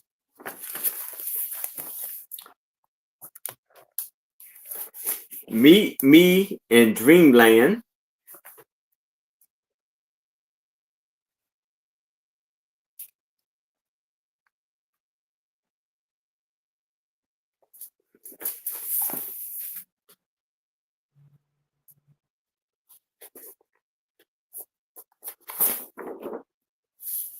I Wish I Had a Girl.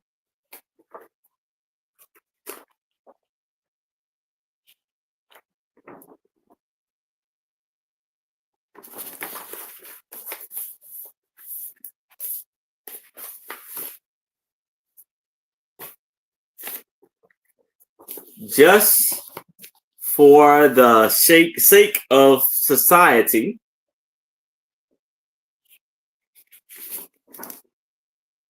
(1904).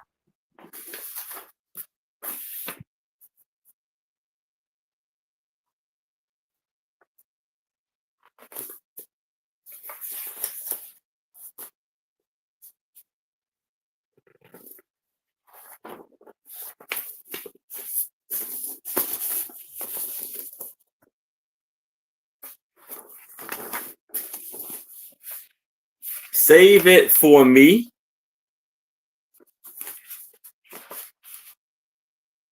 (1901).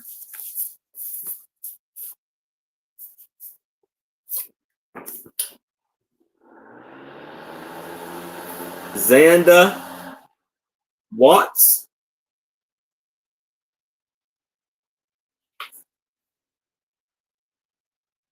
(1895).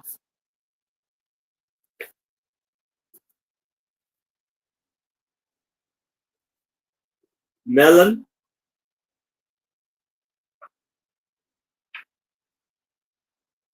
(1910).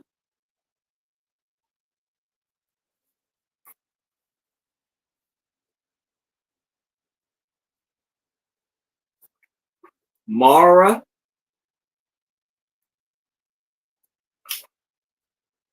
(1904).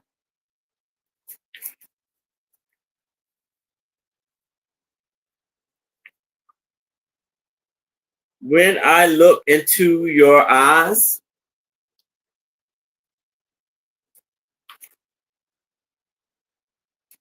I believe this is 1904 or 1905. The V is 4 or 5.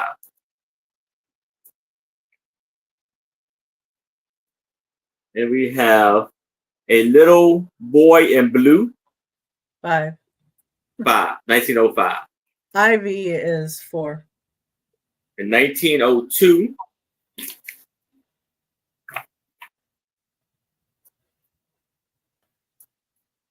down in the subway. Its graphics are great. Yes. 1904. And last but not least, we have a spring of rosemary. Rosemary. 1903. Wow. So all 15 or 20.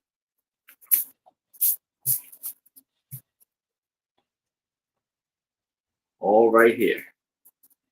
So beautiful. Look at that. Look at that. But if there's no interest in this, I can move it to the side. And we can move on to my next item, which is a lot of 50 black and white photos. And these are pretty older and vintage. These are like probably 1930s, 1920s. Some of them may be antique. It's going to be an offer up. And I'm going to do it for $10.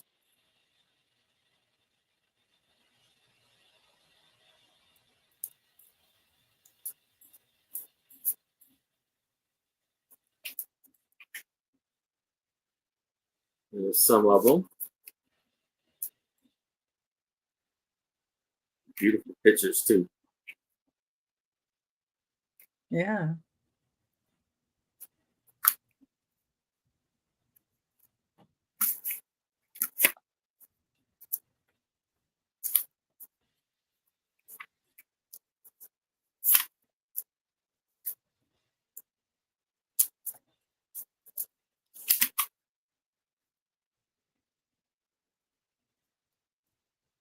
And there's some postcards like this one.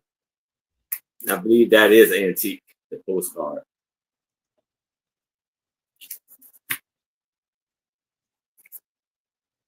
Just neat to look at. Yeah, some of them do have the people's names on the back. Well, that's good.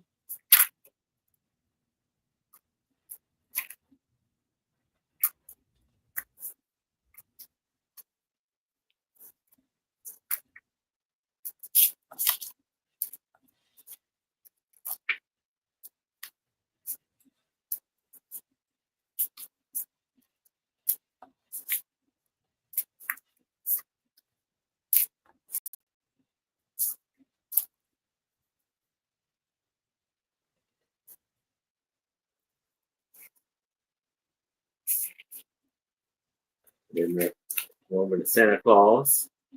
Oh, cute. And then we have another postcard. I like that. All right. If there's no interest in that, we can move it to the side and we can move back to Randy.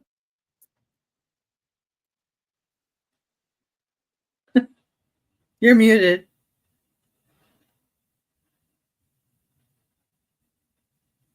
I was moving things around and didn't want to create back noise. Now, Well, I've and been then told, there's her email too. I can- if they needs it.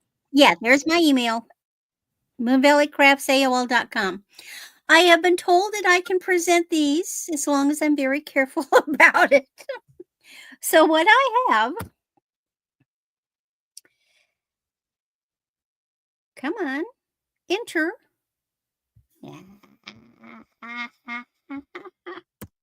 Denise would like the pictures, please, Aaron. Okay, I got you, Denise.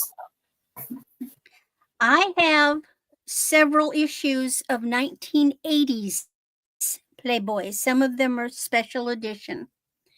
So my first, so it's a choice of starting bid $8.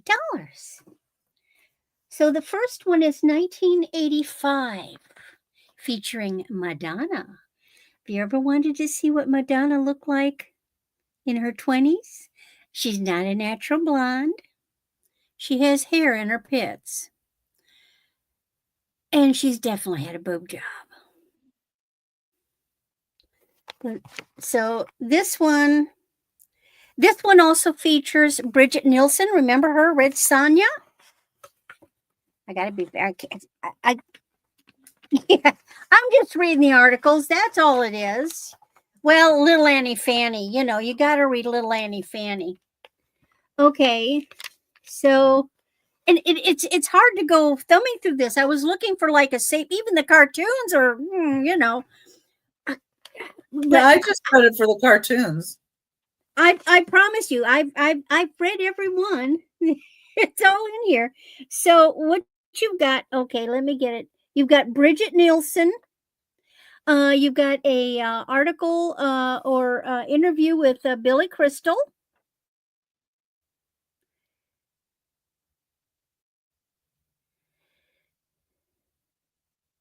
It's a good issue.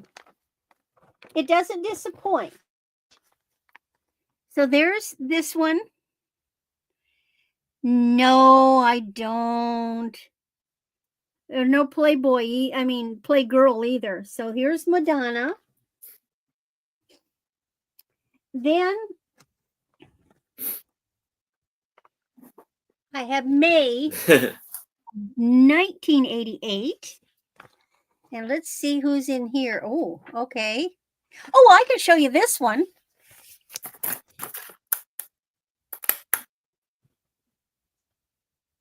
What hat to wear?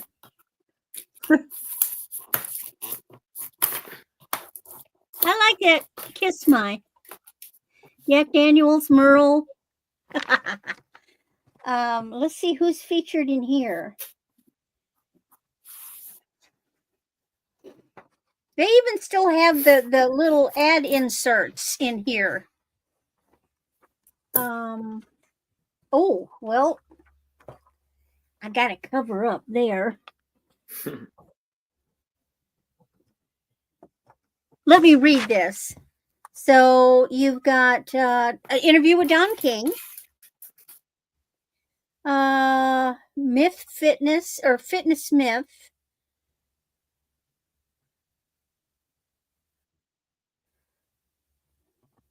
Terry Garr interview. Wicked Willie's Lowdown on Men. Kathy Goes Hollywood. So there's that one. Then I have September of 88 featuring Jessica Hahn. Yasser Arafat. On-campus report. How interesting. Okay. Oh, well, that one's safe.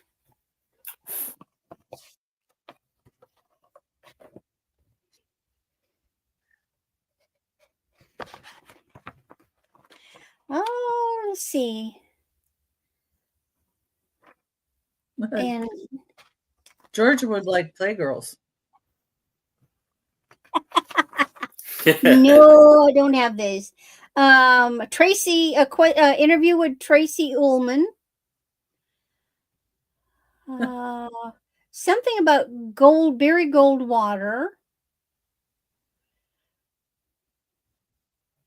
And of course, you've always got to have Little Annie Fanny in there. I love her. Then, 1988 Special College Edition.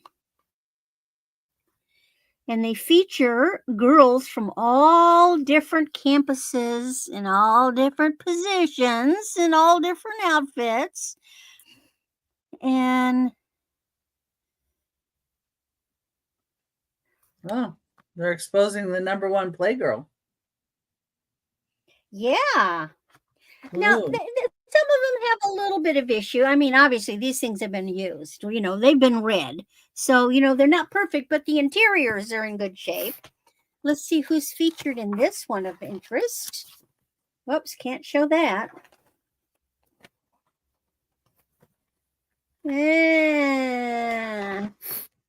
So here we've got Roger Craig. I don't know who he was. He was a running back for the 49ers. Ah, okay. Oh, the Playmate of the Month is a Saucy Aussie. Okay. Running backs. Sports Pigskin Review. Morton Downey Jr. Never heard of him. Ooh, Girls of the Southwest Conference. So there is your special college issue. And the last one, 89, it's a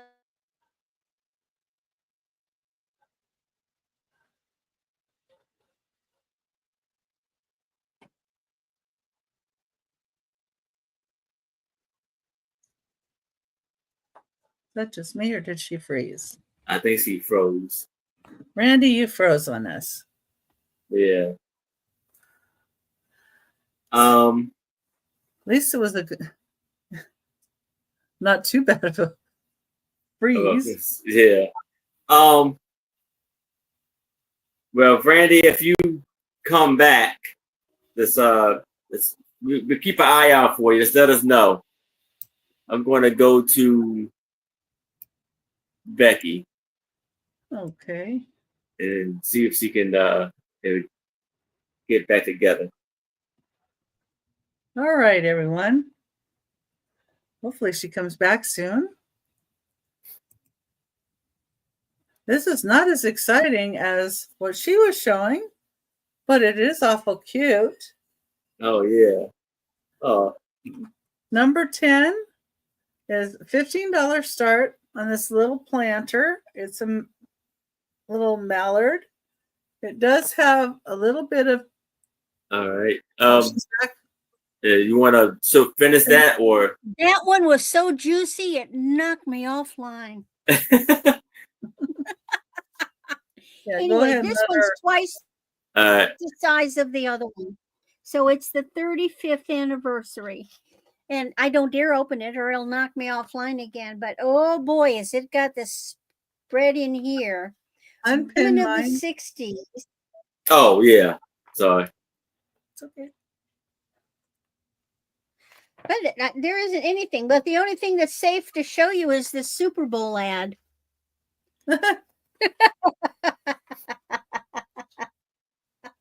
Oh, nothing's safe. Nothing. Anyway, so I've had these kicking around for quite a while. Any interest in any of these? If you're, did you want to know what Madonna really used to look like? I don't know. My chat had there. Let me move over to my chat. But if there's no interest, what was that? That was my first one. Okay. Yeah. All right. So then nobody wants a Playboy. All right. Well, I was told you guys like old books. I brought old books.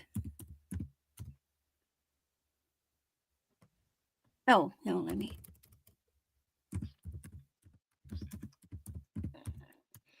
Okay, we heard of Victor Hugo. Victor Hugo is a Frenchman, actually, who wrote between 1802 and 1885. They didn't start publishing his books until the late 1800s, early 1900s.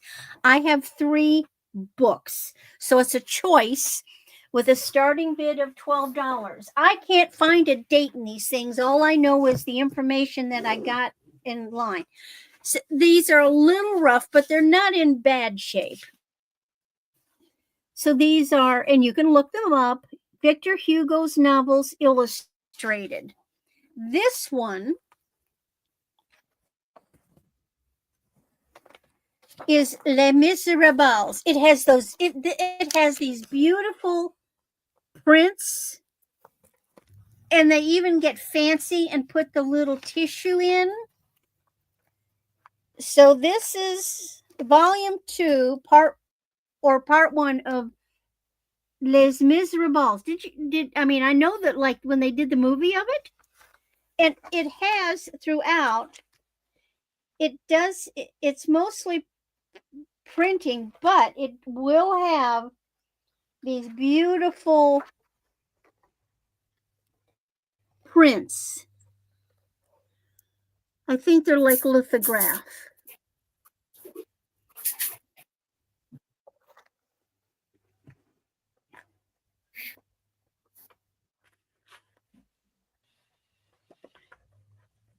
And of course, yes, they're in English.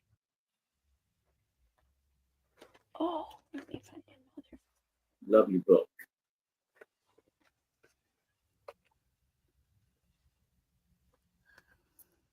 Okay, so there's option 1, The Miserables. Option 2,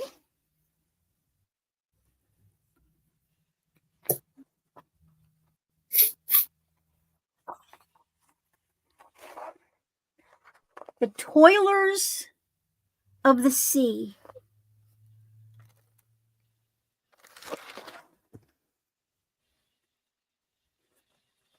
Nice. And again, I could not find any dates. What edition? I just know. What edition? Let me see. Volume 1.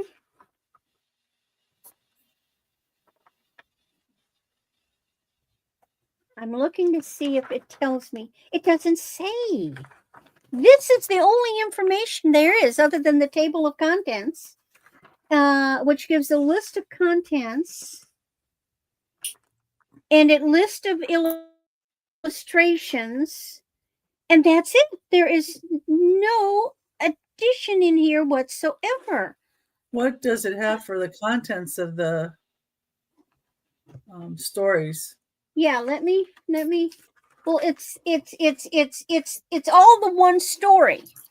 This is one book is one story, and it's just in this. So this one is The Toilers of the Sea. So this whole book is this story. It's not a collection of, it's one. And all it is in that kind of form. There is absolutely no date whatsoever, but I do know they're old. I know when they were originally published, and I believe they're antique. I know that. Turn of the century, I'm guessing. Ooh.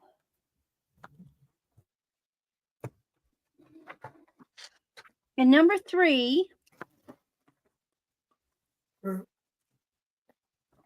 This one's I've got the volumes, and this one is Dramatic Works of Victor Hugo, Hernani, The King's Diversion, and Rue Blas. The outside of them, they look all the same, right? Yes, they all are identical on the outside. The same. They were a set. There was a set. I don't know if we have the set, but these are the ones I ended up with. They were in my family. My grandpa had these. Is it $12 for all of them or each? Yes, Denise, they are all from a set. If you go online, there was a set. It was like either 10 or 12 each things like this. I just know they're old. Let's see if I can find anything more in the back. No.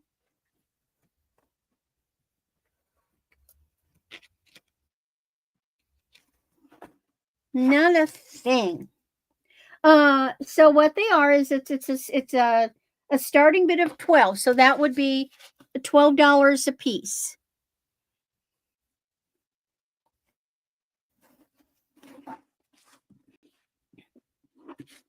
So this has got 3 stories in it. And then this one had Toilers of the Sea, which I never heard of. And we've all heard of Les Miserables, which is they did a movie. And I think they've done plays they did plays, and they all have this like dotted end on the paper.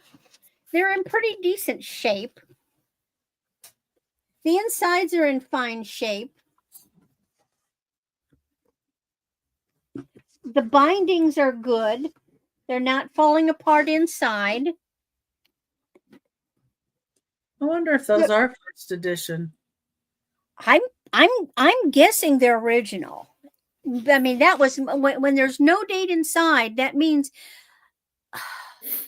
and when I go online, I see this. I found this, and so I know it was a complete set of them. But anyway, think about it. If you have interest, hey, what the heck? Shoot me off an email. Make me an offer. Yeah. And that's it. That's another thing. If you can make offers too. Email us and make offers. That's fine. Yeah. Look them up. Yeah, I don't have the whole set. Like I said, I have 3 out of a set. And then my last item is a starting bid.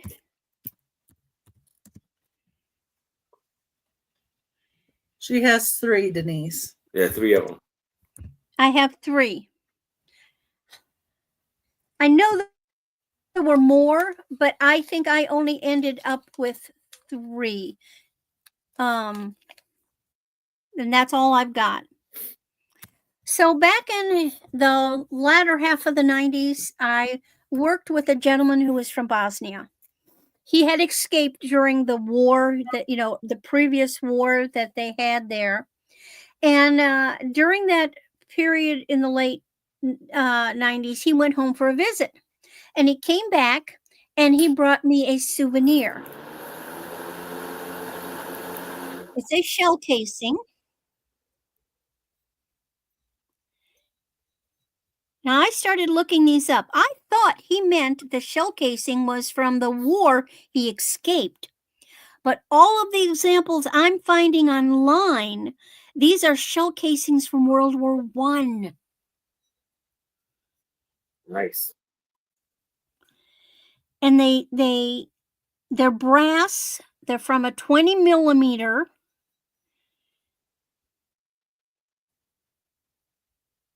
There's some stuff on the bottom, and I don't know what that means.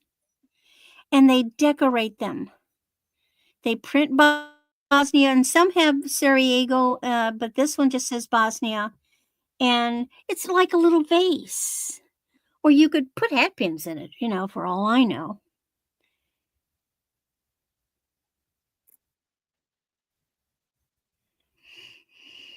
But you can look these up. They're called trench art.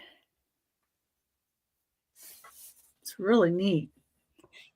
And I've had this for a long time, but what the heck? If somebody else wants it, I'm making it available. How tall is that?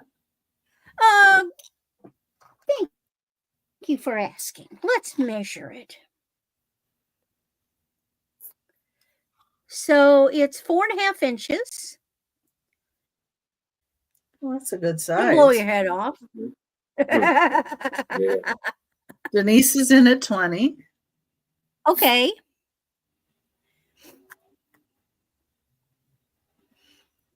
So here's the other thing, Denise, and it's just a thing, but this is not something that I got at a thrift store. This was brought as a present from a Bosnian who went home and got it especially to bring to me. All right. So we have Denise is in at 20. If anybody else is interested, I would need to see a 22 or better. But if there's no other bids, we can start the countdown for Denise. We're going once, going twice. We have last call. And we are sold to Denise. Congratulations, Excellent, Denise. I think we've done business before, Denise, haven't we? Yeah, we have. I've got your stuff. That was a good pickup, Denise. That's just neat. Yeah, yeah. they're pricey. So even if you want to resell it, yeah. Good deal, huh? That was your 3, correct? Yes, that was my 3. All right, and here is Becky. That's yeah. Hello, Susan. Hi, Sue. Hey, Nice to Sue. see you. How you doing, Sue? Number 10 is this cute little duck planter. It is Napco ware. It is marked Napco ware. And it's marked mallard. And it does have a little bit of paint loss right here and a little spot on the cheek. And it has a tiny chip on this little foot on the bottom side. You can't really see it as much up here. But great colors to this guy. He's 5 1/8 inches long. And he'd be really cute with, some little bit of Easter grass in here and some chocolates too. I'm just saying. Or jelly beans or whatever you like. It is marked. Got a sweet face. Very dark green and the browns. Just thought he was so unusual and nice. And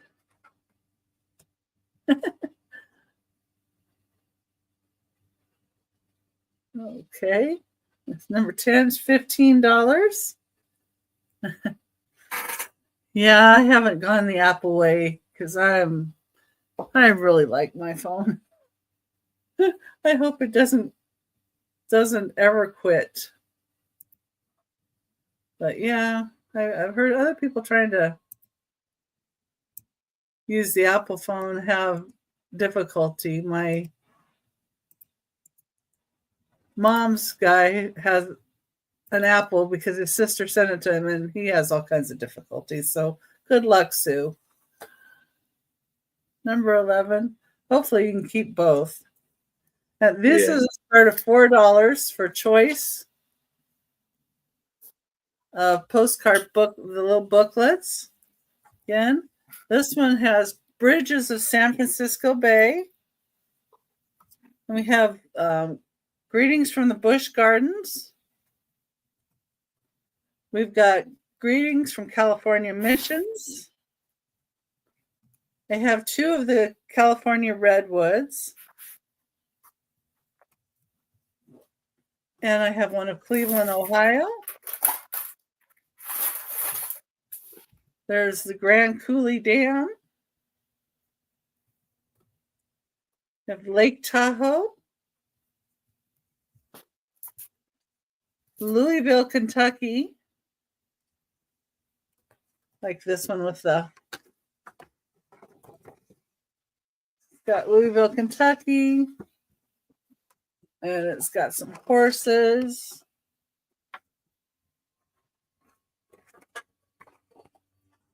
You get that. And then that, that's of course Churchill Downs.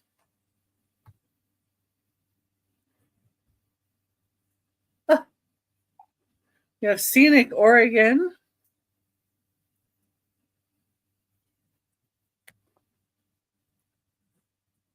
Vancouver, Canada.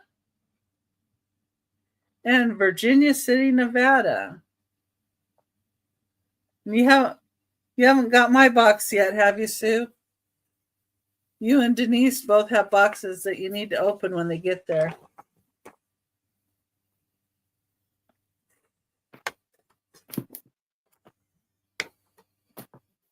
This is Virginia City.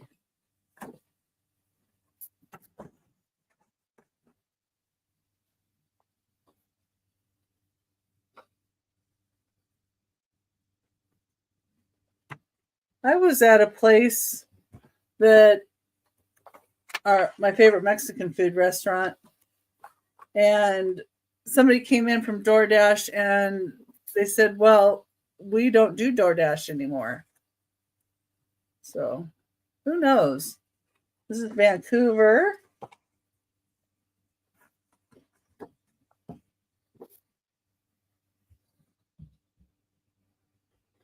Neat buildings.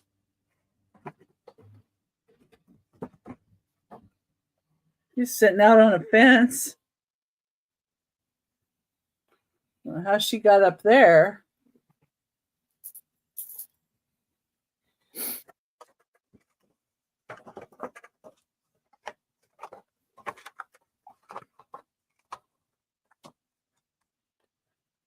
That's Vancouver.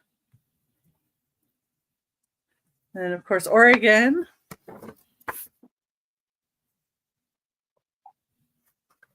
That's upside down.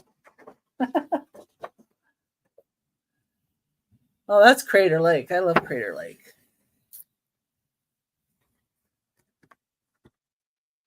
Some of my favorite spots on the beach too. And then this is one of my favorite places to go.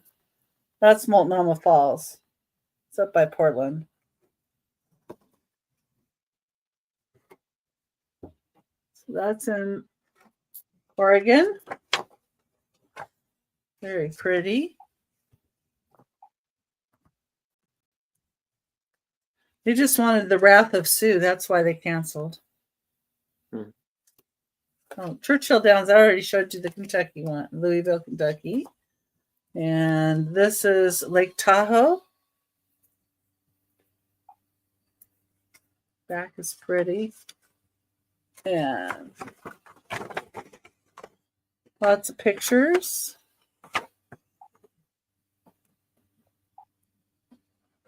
Lots of great pictures around Lake Tahoe.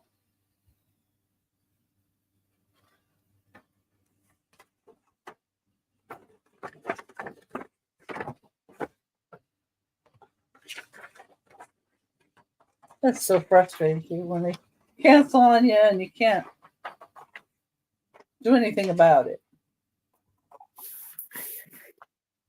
Really. This one is the Grand Coulee Dam. It's in Washington State.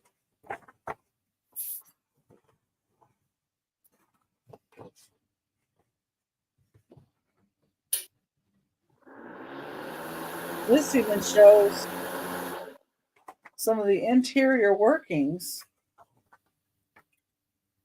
Dam, inside the dam.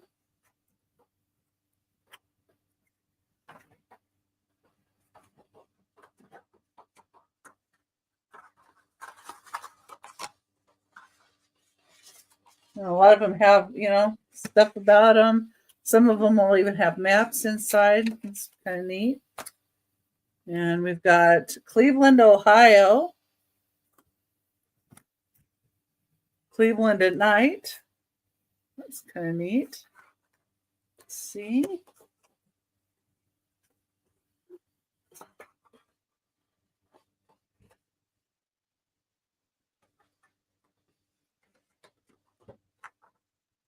Oh, let's see. It's the skyline in Cleveland. Love from Cleveland. What is that? Cleveland Municipal Stadium. Okay, that was in there. And this is the Redwoods in California, which always is nice to drive through. So here's, I'm trying to get it all. This is the one log house. You can actually go in there and it's made like a house inside. It's a car coming through the tree. I don't know that you can do that anymore. It's an old car, though. There's one of the redwood logs. Let's see here. Yeah, see, look at this old car that's coming through. Yeah, it really fits. Yeah, that's an old car too. So what's that? That's the Stump House and Eureka.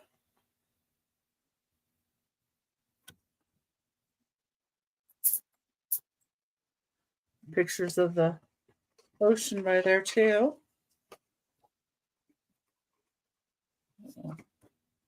Let's see, how does this go? Oh, there we go. Redwoods are always pretty. Hi, Angie. Hello, Angie.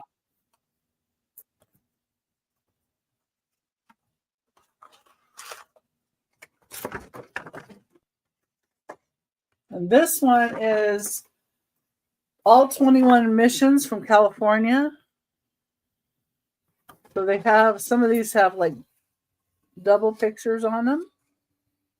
So you can see all 21 of the missions. Angie's another one that has a box coming from me that she needs to open right away when she gets it. Not saying why. The Busch Gardens. Oh, I got one more here. My goodness.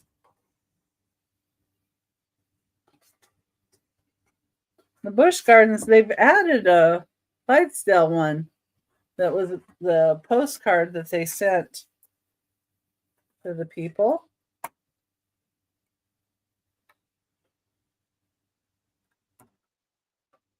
Those little girls, aren't they cute? Yeah. Okay. Well, yeah, last one I have is San Francisco, China, and this is Bridges, San Francisco Bay, but it also has Chinatown on here. And see all the bridges. I don't see anybody interested. Yeah, that was it because your cats need a hamster. Yeah. How you doing, Al?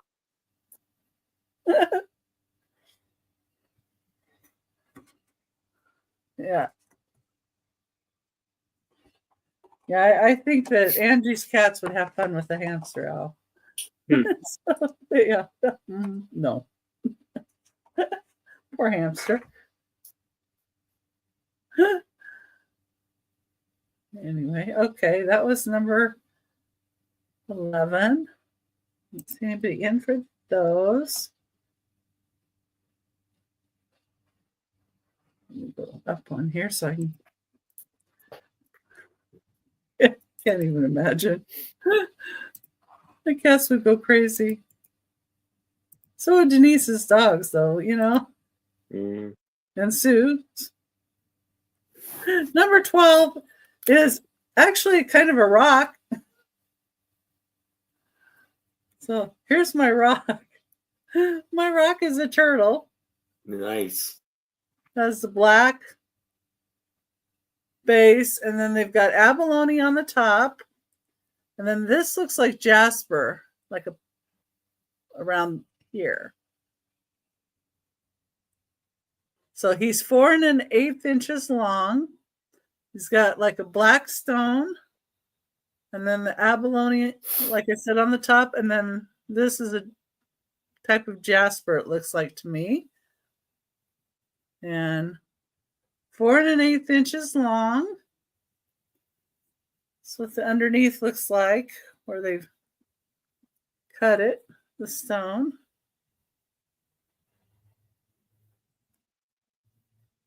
Yeah, and he's start of $18. And he's even got cute little eyes and mouth.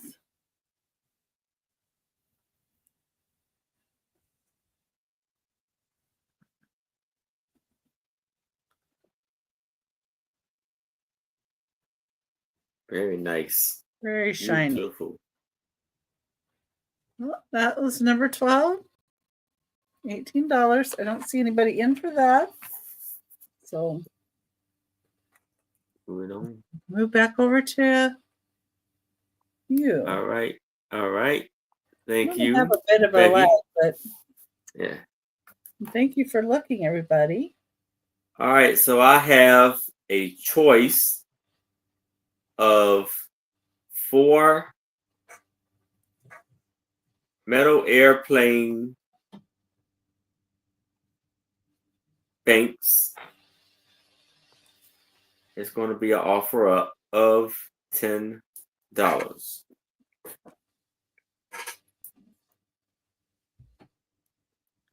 All right, so the first one we have here is this Lucky Mount, presented by Eastwood Automobile, Lucky Vega. And here, this is the airplane as flown by Amelia Earhart. Oh, wow.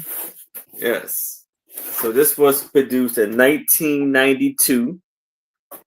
And as you can see on the picture here, you open up the cockpit and you can put the coins inside there, and you can open up the propeller and take the coins out. So we have that one, choice A. Then we have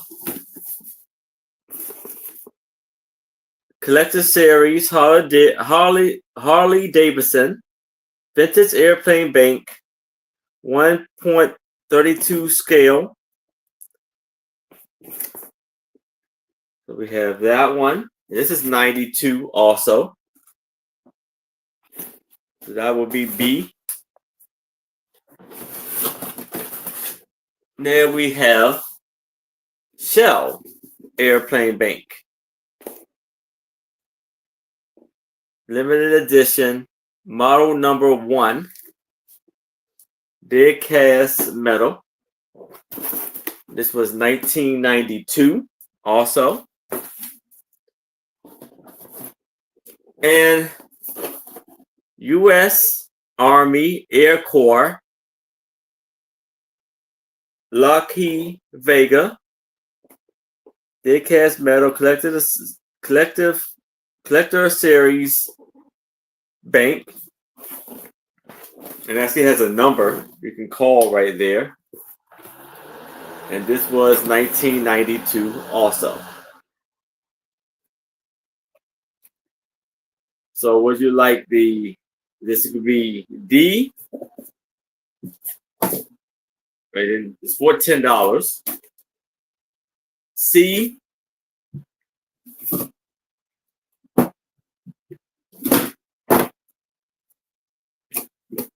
B. Or A. There's no interest in that. I can move it to the side. And now I have a Fisher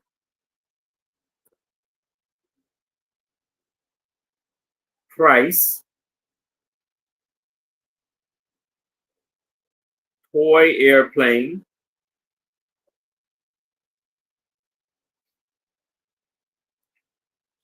And it's going to be an offer up of $10.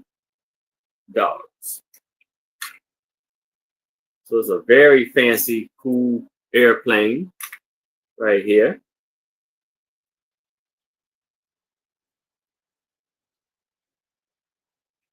You see it's orange with the yellow sides right there. It says Fisher Price 306.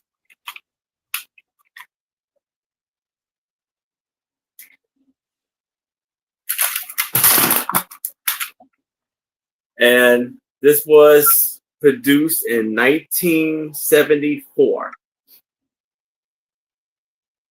in East Aurora, New York, made in United States. And you have a figure to go with it also. And it has on the back of him Floyd Racing Team. And the propeller spin.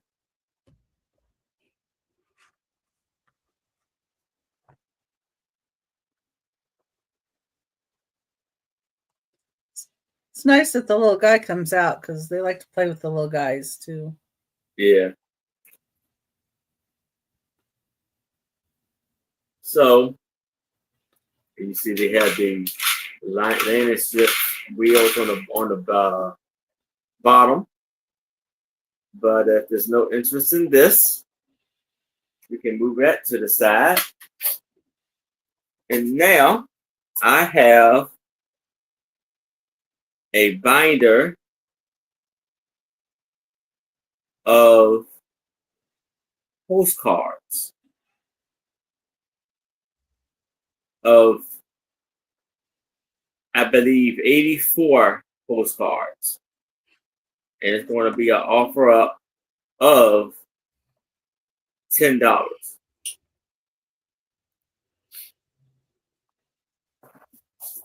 So here's the binder. And this is all of the postcards inside.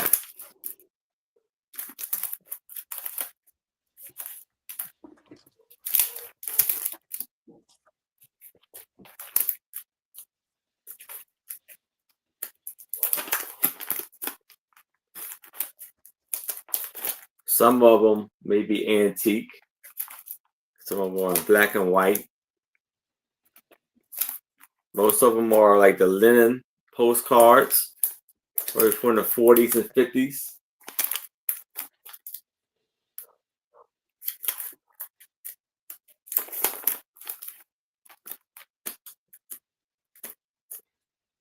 From all different type of states.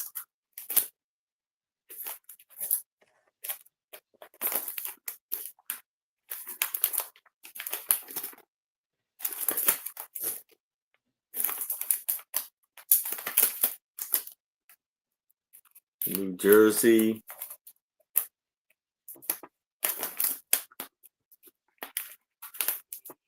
You got from Niagara Falls. Pretty. Postcards in here.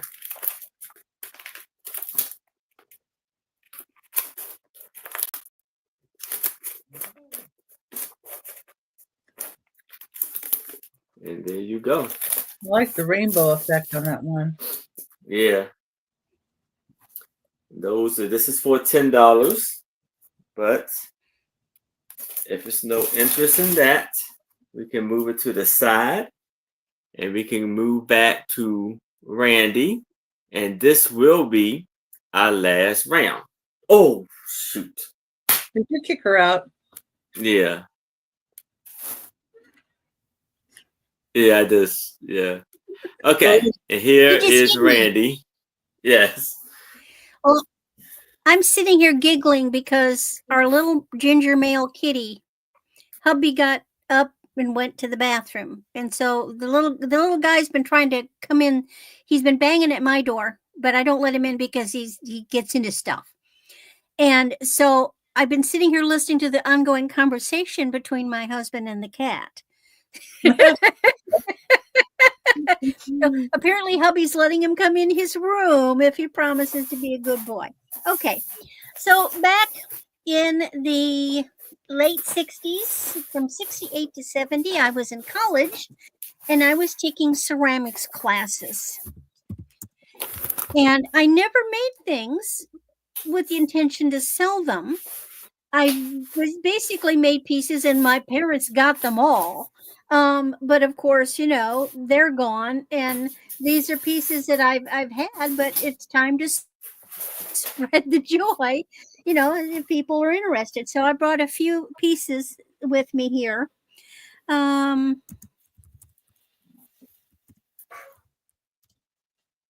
my first one is a coiled pot. So basically, I by hand made the base, and it's hollow, of course, and then I put texturing on it.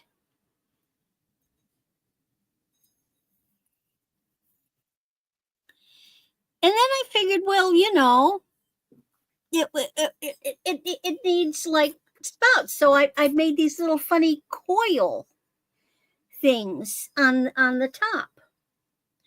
And it sort of has a brown glaze, but then it has this sort of a white, it's like, you know, glazed donut. You know, it's kind of got this glaze. And then I'm looking up here, and I even have a few. Apparently, I tried to use the blue glaze on this part. There's a little bit of blue glaze on these things that stick up. It didn't come off real well, but so this is one piece. Looks like a cat. Well, yeah, you're right, it does. Mm-hmm. Meow. With wonky ears. So there's one. They're all starting bid of 10.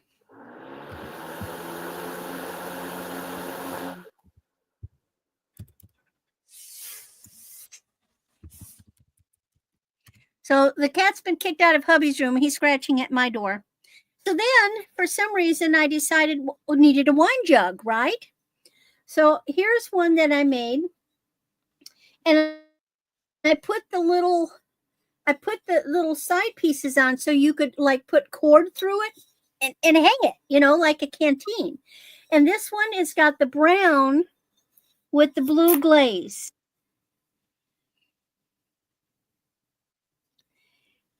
That's interesting. Yeah. I love this blue glaze. Yeah, I like that glaze. And then it's drippy. Yeah, well, I did that intentionally. That was planned. I would just pour it down and just let it run. The thing is, you don't know what it's going to do. I mean, all these glazes are not colored. They're just labeled, and there's a tile, an example tile that shows you what the glaze will look like when it's fired. But you don't have a clue. And if somebody moves the labels or the little tiles, you know, you could end up with gosh knows what. And so it's just like, it looks like just clay. It just looks like clay slip because it's got the minerals in it. So you have no idea what you're going to end up with. So I just, you know, drenched it, dribbled the top down, and it basically until it's fired, you have no clue what you're going to end up. So I've got this one. This is fun. And then my last piece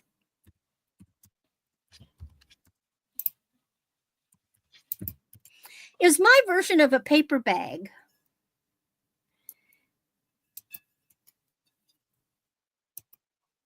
But it's got holes in it. See, I even got the little folds at the bottom. I left it very organic. And I tried to use the blue glaze on it. It's got, I love that blue glaze. So it's got a little bit of the blue glaze. And I just put shapes on it.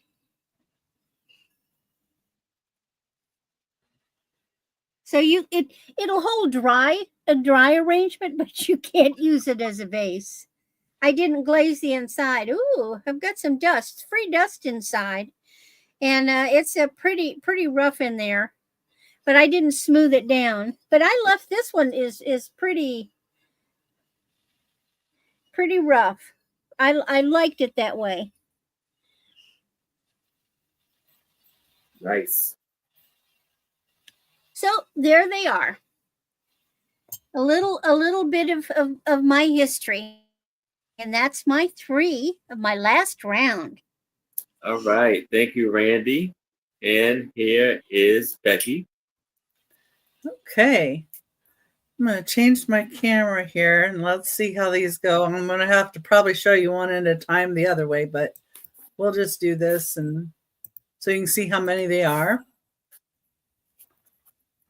Ooh. So these are little pink figurines or figures. They're plastic. They're about 1.5 inches tall each. You've got a nurse. We've got a cowgirl and a cowboy. Got some flamenco dancers. She's dancing with some kind of a little thing. Here's another dancer here. Castanets. Maybe. And this is like the one with the fruit on the head. And yeah, and this one has a castanet. And another with a little fruit on the head. Maybe that's more flowers. But let me change my... Oh, no, I'm sorry. Tambourine. Tambourine. Yeah, there you go. Okay, back over to me here. I'll show you. Hopefully they'll show up a little better, maybe this way. They've got good faces on them. So this one looks like a nurse.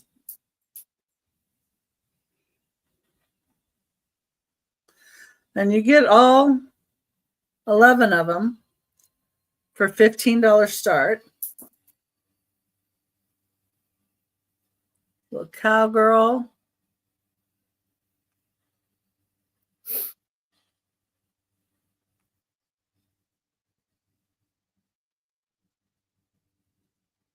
This is what the bottoms look like on all of them. They're not marked. Cowboy.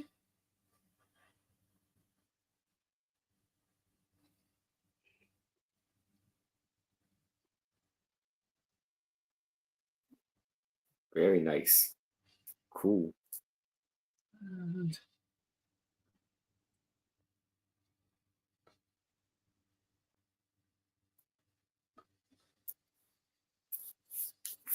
flamenco kind of dancers.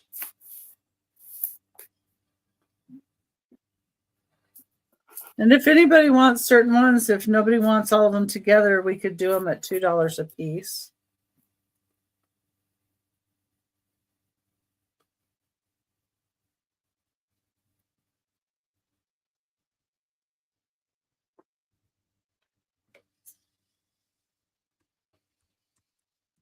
Yes, she's got like a ribbon or something. This is the one with the fruit on the head. Oh no, that's a Hawaiian, maybe, dancer. I don't know. I don't know what that one is. Yeah, that's a hula girl. It looks like a hula girl. Denise wants to do them at $2. Okay. Let's paying a tambourine. Oh, okay. So she want to do it. Okay. That's okay. If nobody else is wanting all of them for $15, we can do them $2 each. Okay. That one. That's the one with the fruit on the head. This kind of looks like maybe a ballet dancer. Looks like she's on point. The nurse. This looks like maybe a ballet dancer too. Yeah. You just want the nurse? Okay.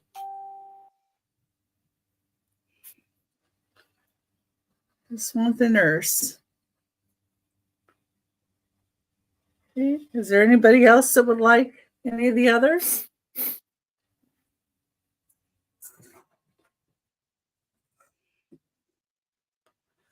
Thought I'd offer them that way just in case.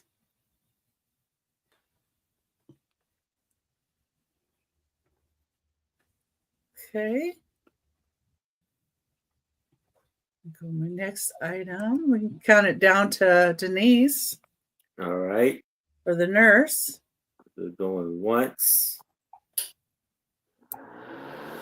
Going twice. We have last call. And we are sold to Denise. Congratulations, Denise.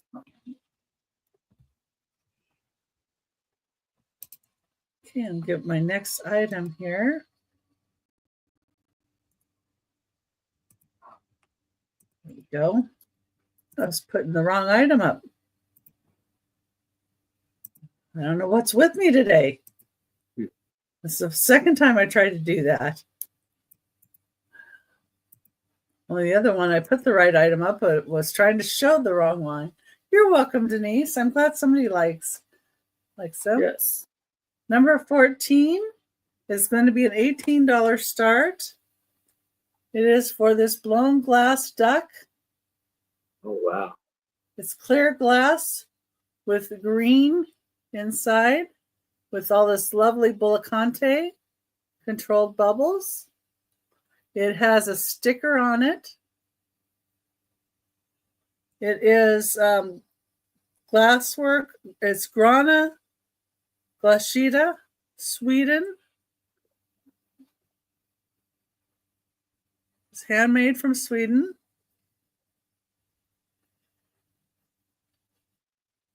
And it is a very, very pretty duck. It's 3.5 inches tall, or 3.25 inches tall, rather. I just thought with, the Easter coming up, a couple of different ducks themed things, people might like to do something with something like this. It's a little different. If you're giving a gift to like somebody that's for Easter and you want to give a gift that maybe isn't quite so feminine looking, like some of it looks so flowery and frilly and what have you. And I'm more into like this kind of stuff. Beautiful paste on that. Well, and people sometimes will give things to like grandma, but they, forget about grandpa. Well, maybe he needs a little paperweight for his desk, or dad or whatever. Depends on what they collect. But that's number 14. And start at $18. And then get my last item here. Or items. A choice.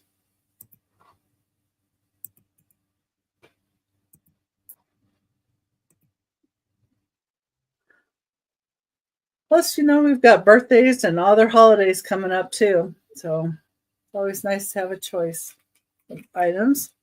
Okay, number 15 is going to be a choice of necklaces.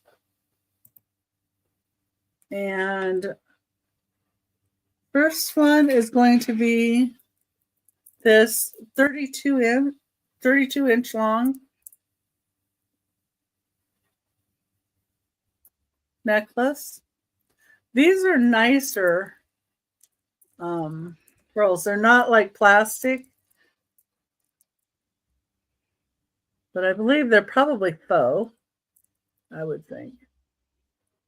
But they're still like heavier, and there's like knots in between.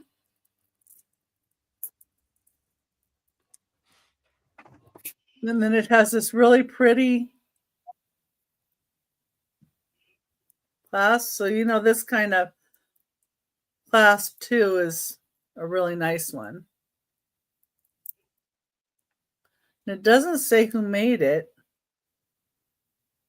I don't see who made it anywhere, but it's really nice length. It's 32 inches. Are they cold? Well, yeah. Okay, they're probably glass if they're cold. They're not real. They're not glass. But I can tell they're not real. Everything in here is kind of cold, so it's okay. I don't know if you could tell anything that way. You got Sandy in that 8. Thank you. And then this is the other choice. And they're pink 3-strand necklace. These do have Japan on here. This is 15-inch to 17.5 inch long. So you just hook it on, like the last one. And this one's really pretty. This one came from my mom, so it's older.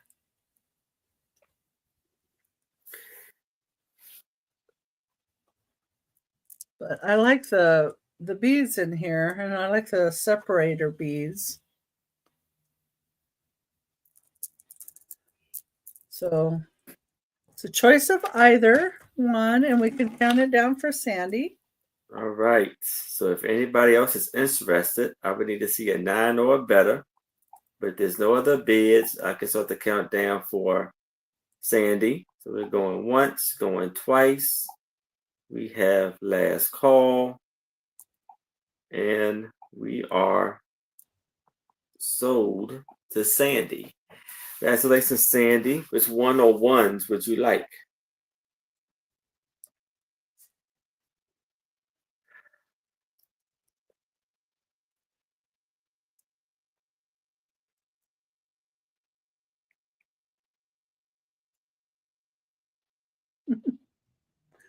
First one. First one. Okay. And is Gotcha. anybody else interested in the pink one? And thank you, Sandy.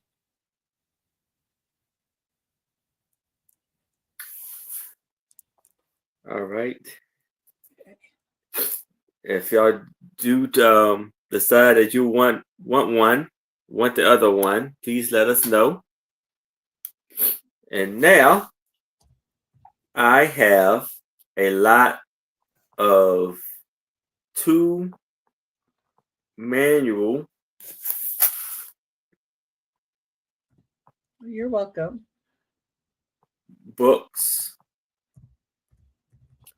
and it's going to be an offer up of $5.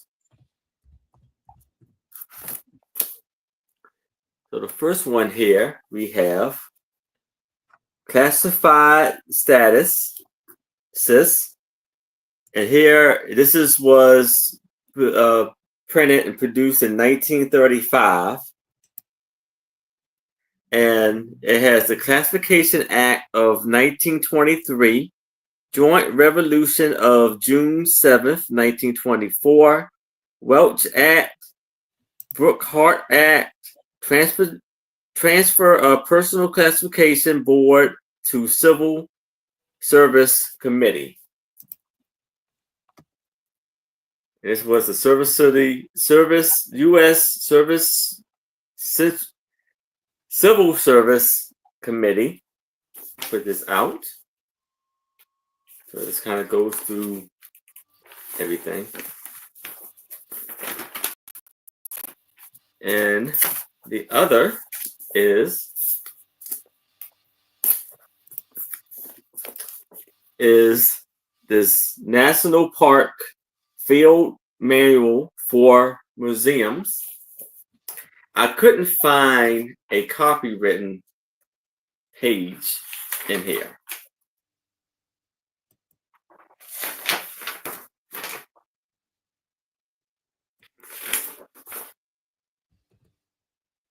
Yeah, I don't see a date. It's all the chapters. It has some amazing pictures of the museums.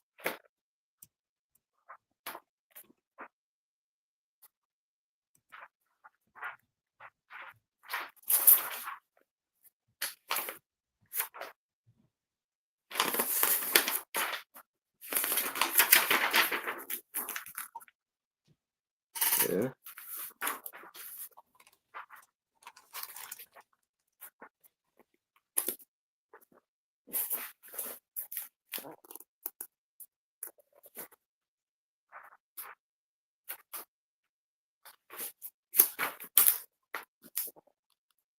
Here we have Western Museum Laboratories in California.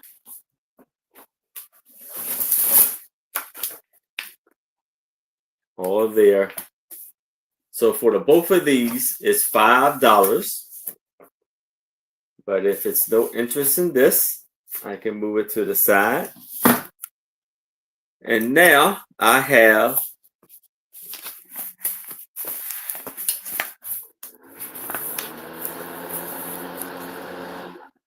a lot of 4 maps. It's going to be an offer up of $5.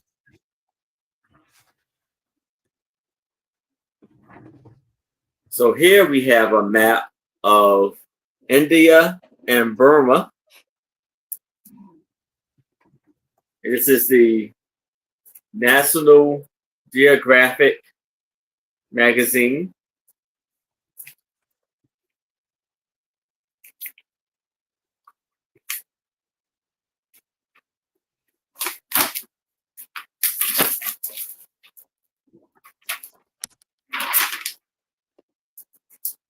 This is how it looks.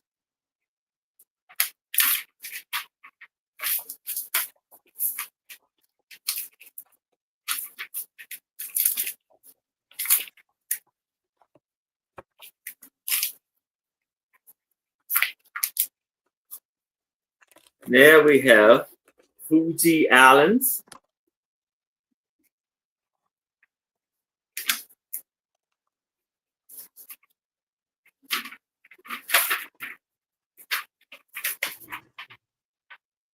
Right there.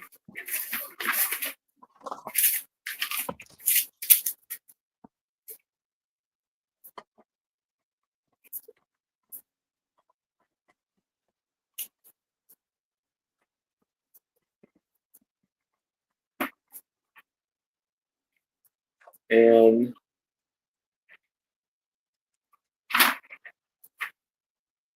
the Republic of Afghanistan.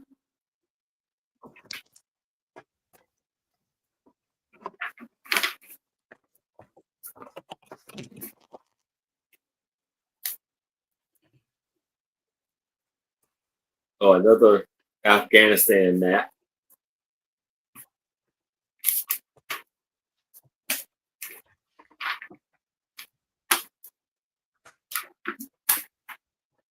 But a little different.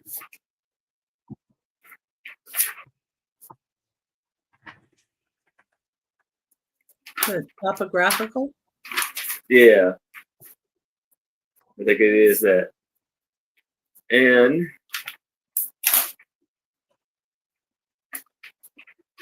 we have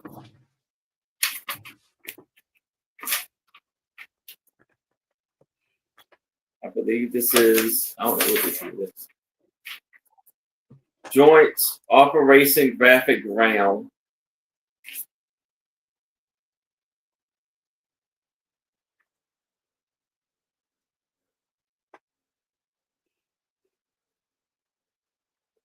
I'm not sure where this is at. South Pacific Ocean. So this is somewhere in Asia.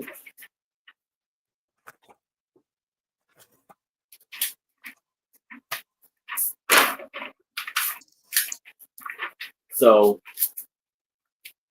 all four maps for $5. But if there's no interest in that, we can move it to the side. Now we have a lot of the history of the military booklets.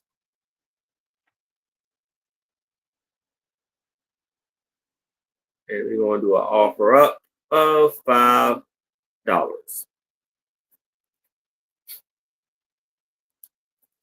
So here, and this is mostly kind of like the uniform of the military. So we have military collection and historian, Journal of the Company of Military Historians, Washington, D.C. This is fall of 1977. These have amazing pictures inside.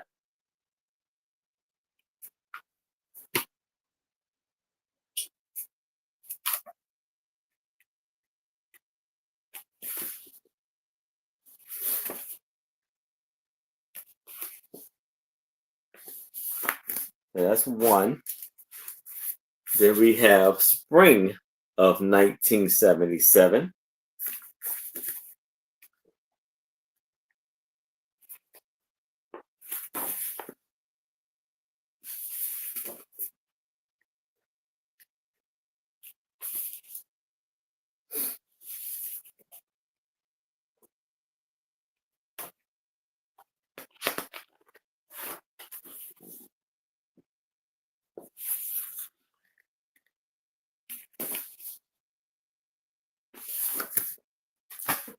And last but not least, winter of 1977.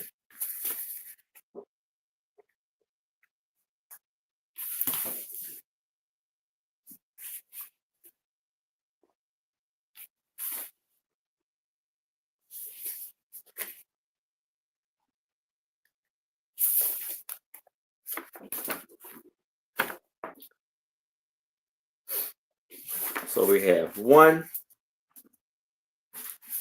2, and 3.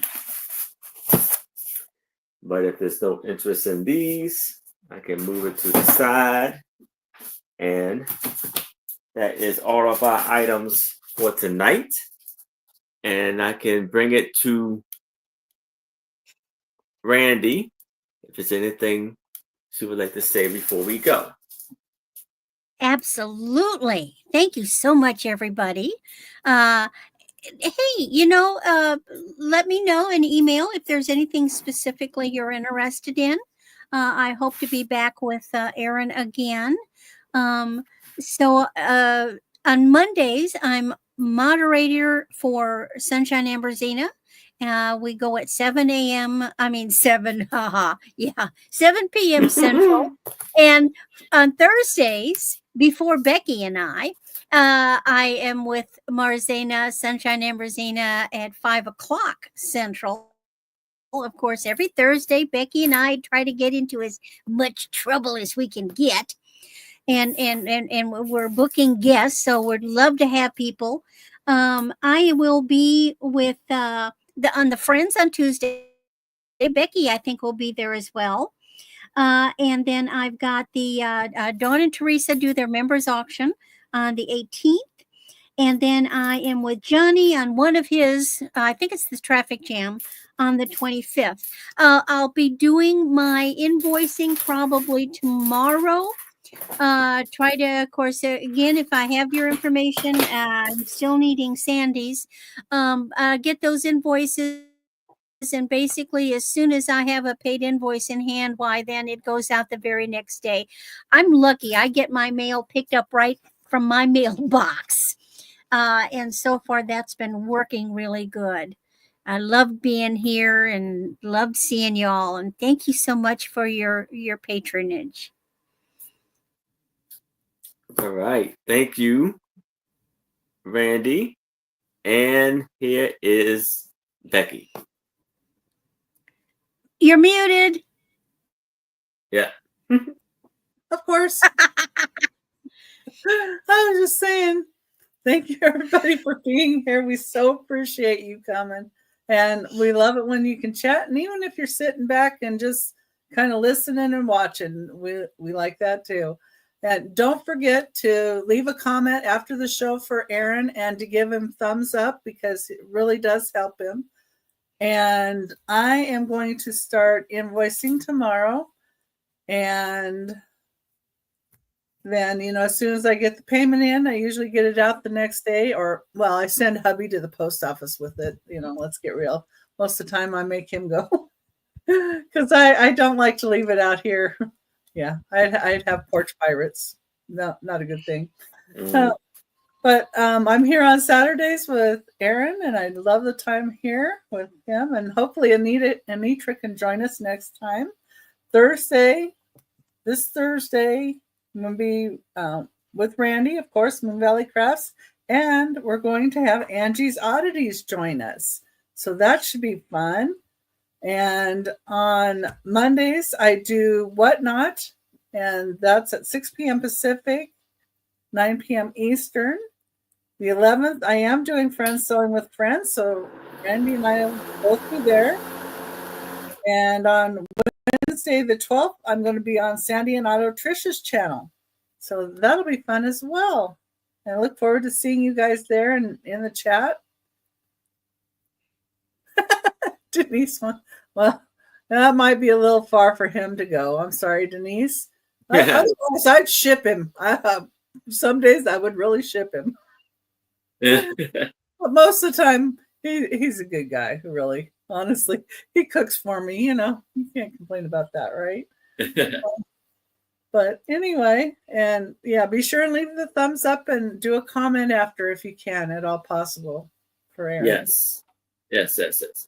Thank you, Becky. And so, yes, thank you all so very much for coming. I will be invoicing directly after the sale, probably in the next hour or so. If you pay by tomorrow, your items will go out Monday. And so you can catch me Friday night at 7 o'clock p.m. Eastern with the lovely Trish. Her channel name is Sandy and Otto, with our lovely two co-hosts, Angie's Oddities and Sue Spezio. And then Saturday at 6 o'clock p.m. Eastern, it will be on my channel with my two lovely co-hosts, Anitra, I Spy Queen, and Becky, Vintage and More, and two very special guests, Kim, It's About to Get Real, and Tania, Hemlock Lady. So, yes, I am looking forward to seeing y'all. Looking forward for further great interactions with y'all. Y'all are a great chat. I appreciate every last one of y'all. And thank you for supporting my channel. And so I will bring us all back up so we can all say good night. So I want everybody to have a safe, stay warm, keep a smile on your face, and keep your spirits up. And I'll see you next time. Bye, everybody. Good night. The Queen's in the house.